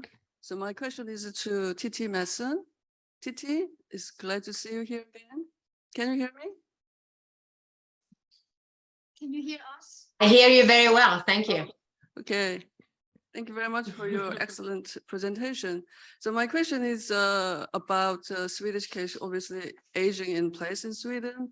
And as we are all aspire to achieve or realize aging in place, is quite interesting to learn that aging in place does not promise 100% all solution to all societies. Especially in Sweden, you said that aging in place only offers an option as opposed to other options. So it's quite it's very important to realize that aging in place does not cannot provide 100% a perfect solution, in other words. So, but I just wonder, this kind of conclusion can be derived from case in Sweden where aging in place is quite successful compared to other countries, because already aging in place is in place in Sweden. Therefore, you can think about the other options or possibilities other than aging in place. So I just wonder, from your conclusion, what can you actually drive what kind of conclusion you can drive from your research or your argument? Whether does it mean that aging in place should be somehow we have to move away from aging in place, or does it mean that we have to actually improve aging in place? So that is my first question. And second question is, what lessons can we learn from cases in Sweden? Because Sweden obviously is a well-developed society with a well-developed welfare system in place. So whether your experience in aging place can be applicable to other developing countries or other societies. Thank you. Thank you very much. Very, very good questions. And I appreciate the possibility to develop this a little more. So you have to, maybe a good starting point is that we were very early with aging in place possibility. And therefore we have come to the stage where it is quite developed, but we need to scrutinize it. So so therefore I think it's natural that we have some criticism for the system. And as you say, we do think that this is the base for aging in Sweden, but we do believe that diversity is also important to keep. And there is also the important aspect to take into account that as we get older, we actually need aging facilities for many years. So you can retire in Sweden when you are 67 or sometimes earlier, and then you may turn out to live until you're 95 or even older. So therefore, your need will change during your time. And therefore, the diversity and the possibility to have different opportunities, we believe is important. But no, I do not want to, I really think aging in place is an excellent opportunity for many, many people. But we also have to take into account that just as young people need help, or younger people than those that are in aging in place situations need different societal help during their lifespan, you may also need a diverse the diversity in your help from the community.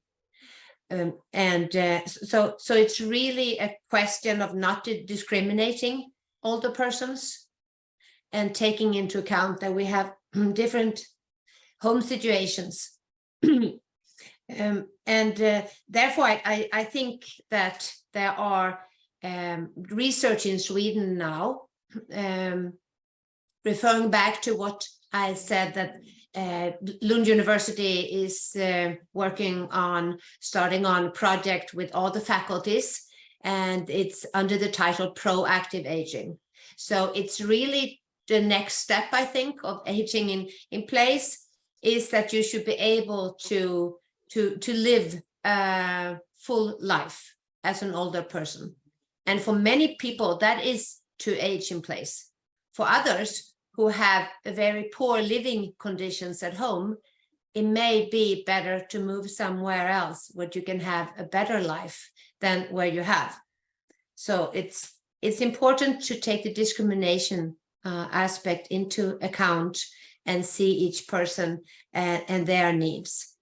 In Sweden, it's a local responsibility. It's the municipalities who have the responsibility for each person.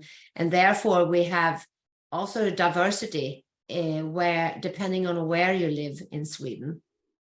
Sometimes we think that is good. Sometimes we think it is problematic. So we do have state intervention in some. I would say that we have a larger interest from the state to intervene and not letting the municipalities take care of it completely by themselves, as they have done before. So it's also a reorganization, I think, to some extent, with more state intervention than it was before. But no, not to take it away, and to look into the need for diversity and non-discrimination aspects. I hope that was the answer to both your questions, and please get back if not. Yeah, Dr. Song, I think your answer has been more than enough answered, right? It's been answered. Thank you so much, Titti. I really want to repeat one of your points about aging in place.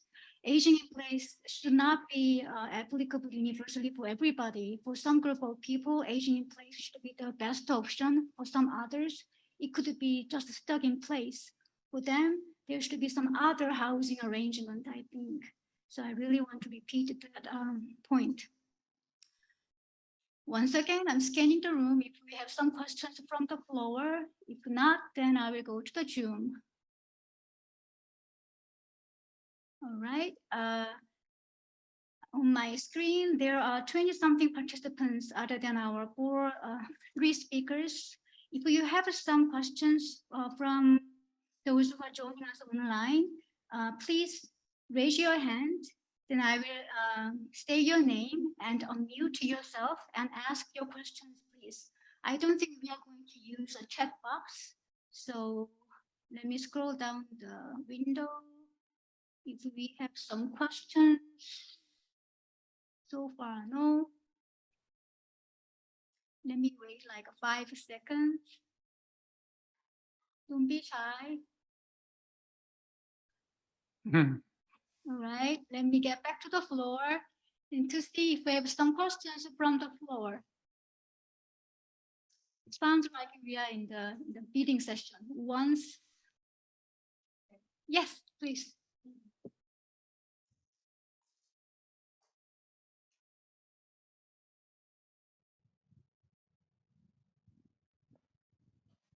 예, 저는 김영희 Thank you. I have a question to Dr. Kim.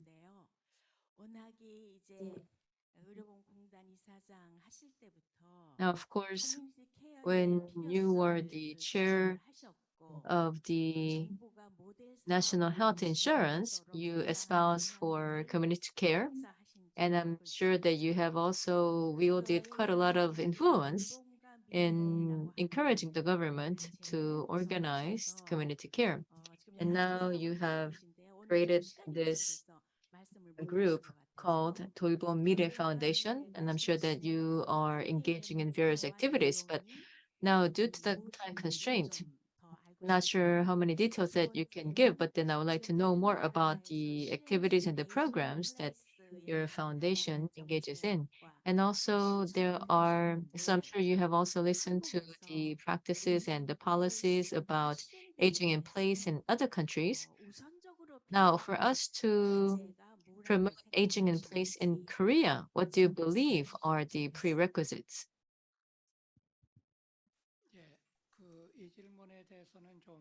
Well, thank you very much. And given that I would have to talk a lot about the Korean context, allow me to respond in Korean. I would also like to ask for interpretation. Now, of course, for Maui Foundation, for Care and Future Foundation, now Korea has to develop into society where we can guarantee care for everyone. What I mean is, of course, Korea is now developing this, but from quite an early period, so from 1989, we have achieved universal coverage of health insurance.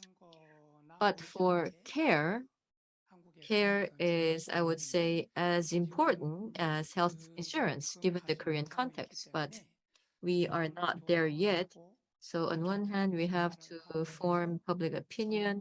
On the other hand, we also have to develop the right policies so that all members of the public will be entitled to care services. And that is why we call ourselves the Care for All Foundation.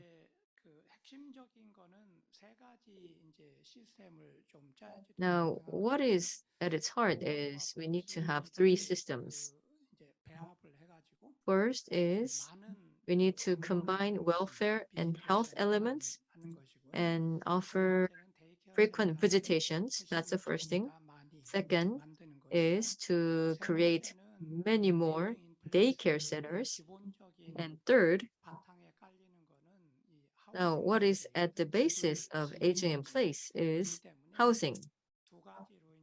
So given this, we have 2 approaches. First is to repair the houses. In other words, to modify the houses. So for example, if an elderly person has physical disabilities, then depending on the person's disability, then we would provide welfare benefits while at the same time housing modification. So for example, provide wheelchair and modify the housing so that the person can move around in the house with his wheelchair.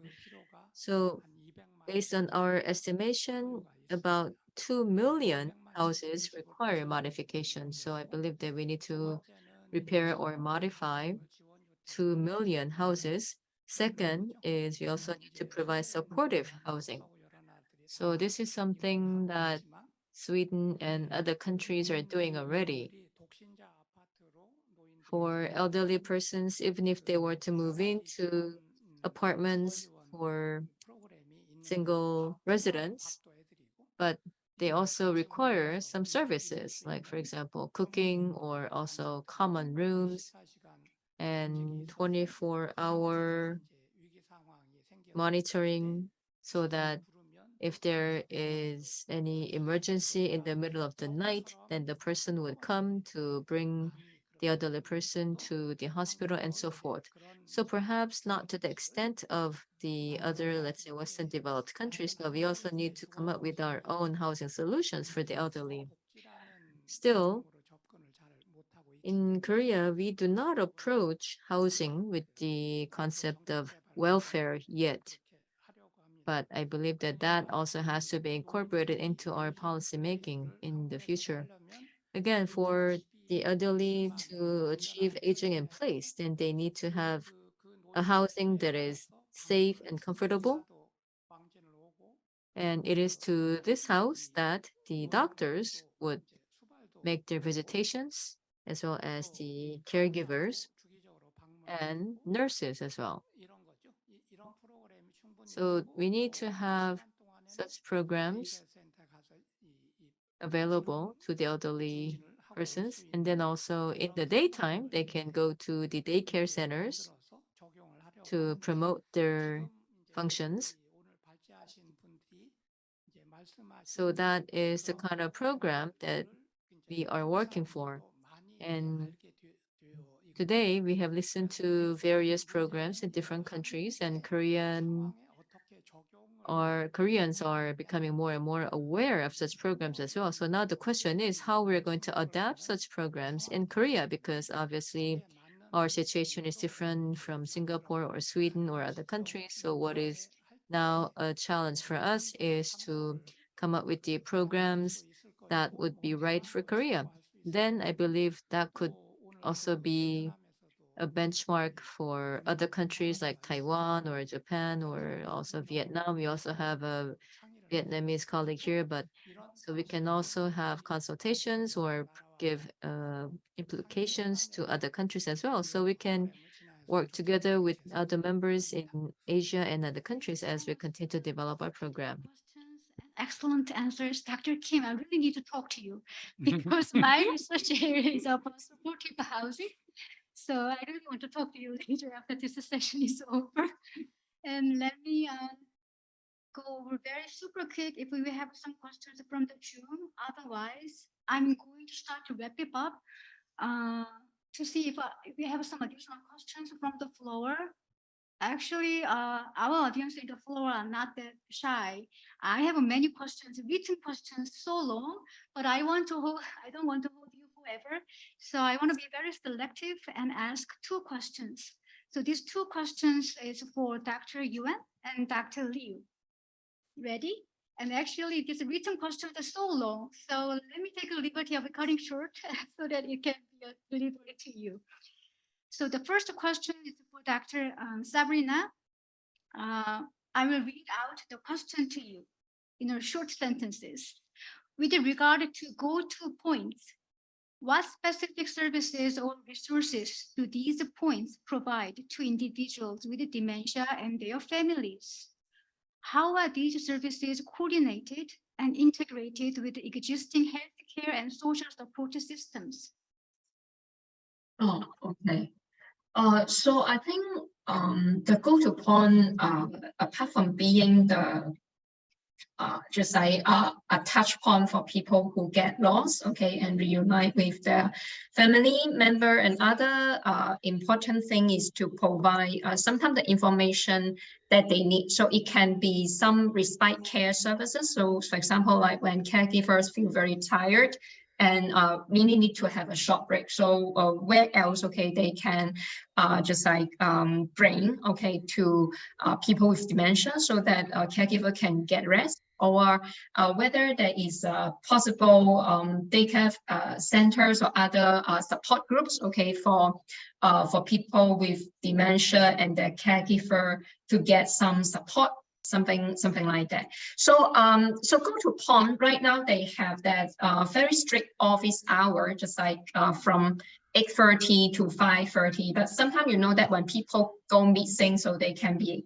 happen at any time. So I know that some of the nursing home, they turn the SEM into a 24 hours go to pond. So it means that it happens if someone get lost and then they have nowhere to go. And some people with dementia, they are afraid of, okay, hearing that they will be brought to the police station because they were afraid of doing something wrong. So they be scared and then even scared. And then so that's why that kind of go to pond can actually help to calm people down. So for those that provide 24 hours, just like that kind of services that will provide food and shelter for people, even bed, right, for people with dementia to rest on. So because this is something that in order to become a go-to pond, the staff has to be trained. So that's why I think to a certain extent that place, in order to turn into go-to pond, they have to make sure that, okay, that a majority of staff get trained, the first thing. The second thing is that they know how to contact the next of kin. So of course they already have the skills and knowledge to do it. And the last resort would be calling the police, because nowadays it become getting more frequent, okay, that more people with dementia with wander on the street. Yeah. Okay, great. Thank you so much. Thank Dr. Liu, I will read the question to you. It feels like it's going to be our last question in our session. I hope you enjoyed this.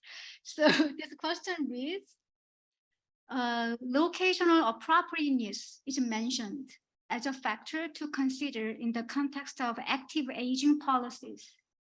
Could you explain what is meant by locational appropriateness and how it influences the design and implementation of care and support services? Yeah, I guess there is often an assumption that when you age in place, you continue living at the home that you've always lived in, so that, you know, wayfinding would be a lot easier because you're familiar with the environment and you're connected to existing social network and services. But when it comes to policy, for example, and also in practice, there seems to be a lot of contradiction. Yeah, so Australia has been promoting aging in place for a very long time, but also at the very same time, we've also been encouraging older people to downsize into a different property. So we're actually asking them to constantly move away from what they are used to.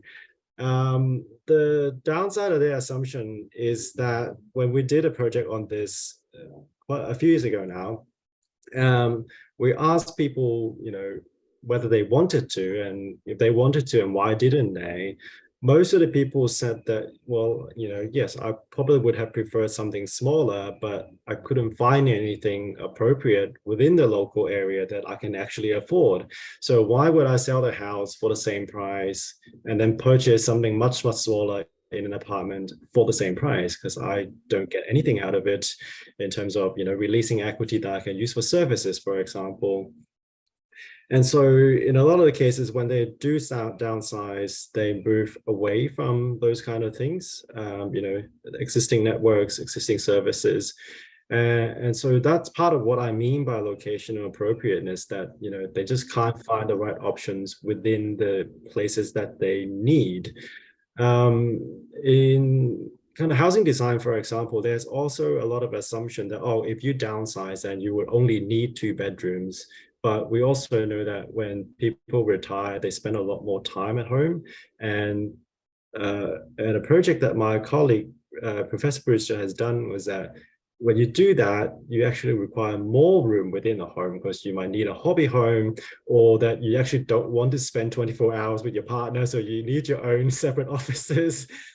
Or that, you know, you might have children or family come visit on a regular basis, which is, you know, increasingly common within many different settings, right? Because, you know, you might have your grandchildren over one day a week, that kind of thing. So you actually need more room. But, you know, if the policy continues to assume that you would only need a 2-bedroom apartment when you downsize, then that kind of steers you to a very different kind of market. A lot of the research that I've done, for example, on multi-generational families, we assume that families don't live in an apartment, at least in Australia. So most of our apartments are relatively small. So if you have more than 3 people, really, you need a separate home.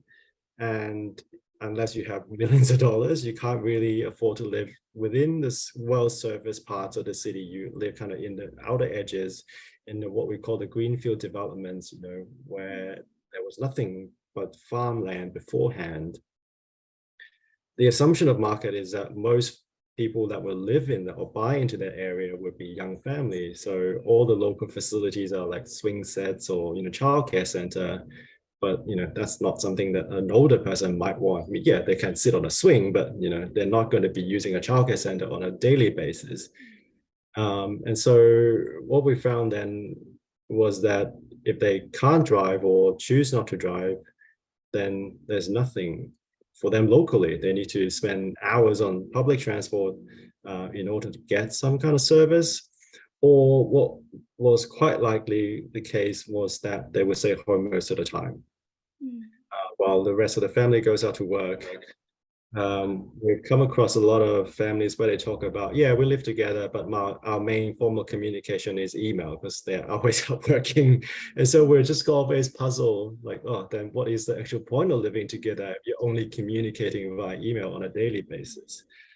So that's part of what I mean in terms of locational appropriateness, that you can't assume that, oh, this is what you would need, so this is what we're going to put you. But, you know, when in fact you need something else entirely and it's not available. Whoever put this question is excellent, excellent question. I'm pretty sure it has been crystal clearly answered. Thank you so much. I think we have a couple of minutes left. I think all of us are super great timekeepers. So we are going to wrap it up. Going once, I'm enjoying this. Going twice, no further questions. Then I think we have come to the end of our session. Great session, great speakers, great discussion. Thank you so much, everyone.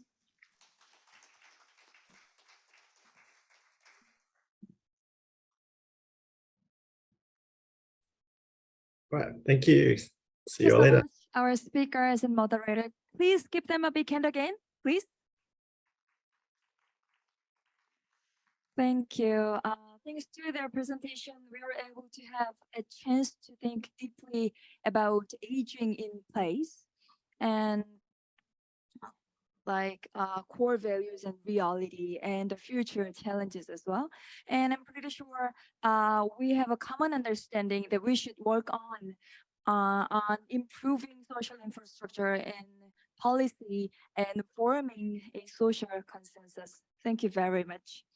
Okay, now we're going to take a break for like 30 minutes. So coffee and refreshments are ready at the lobby. So please enjoy the coffee break. Then we'll be back at 4 p.m. here for next session. Thank you.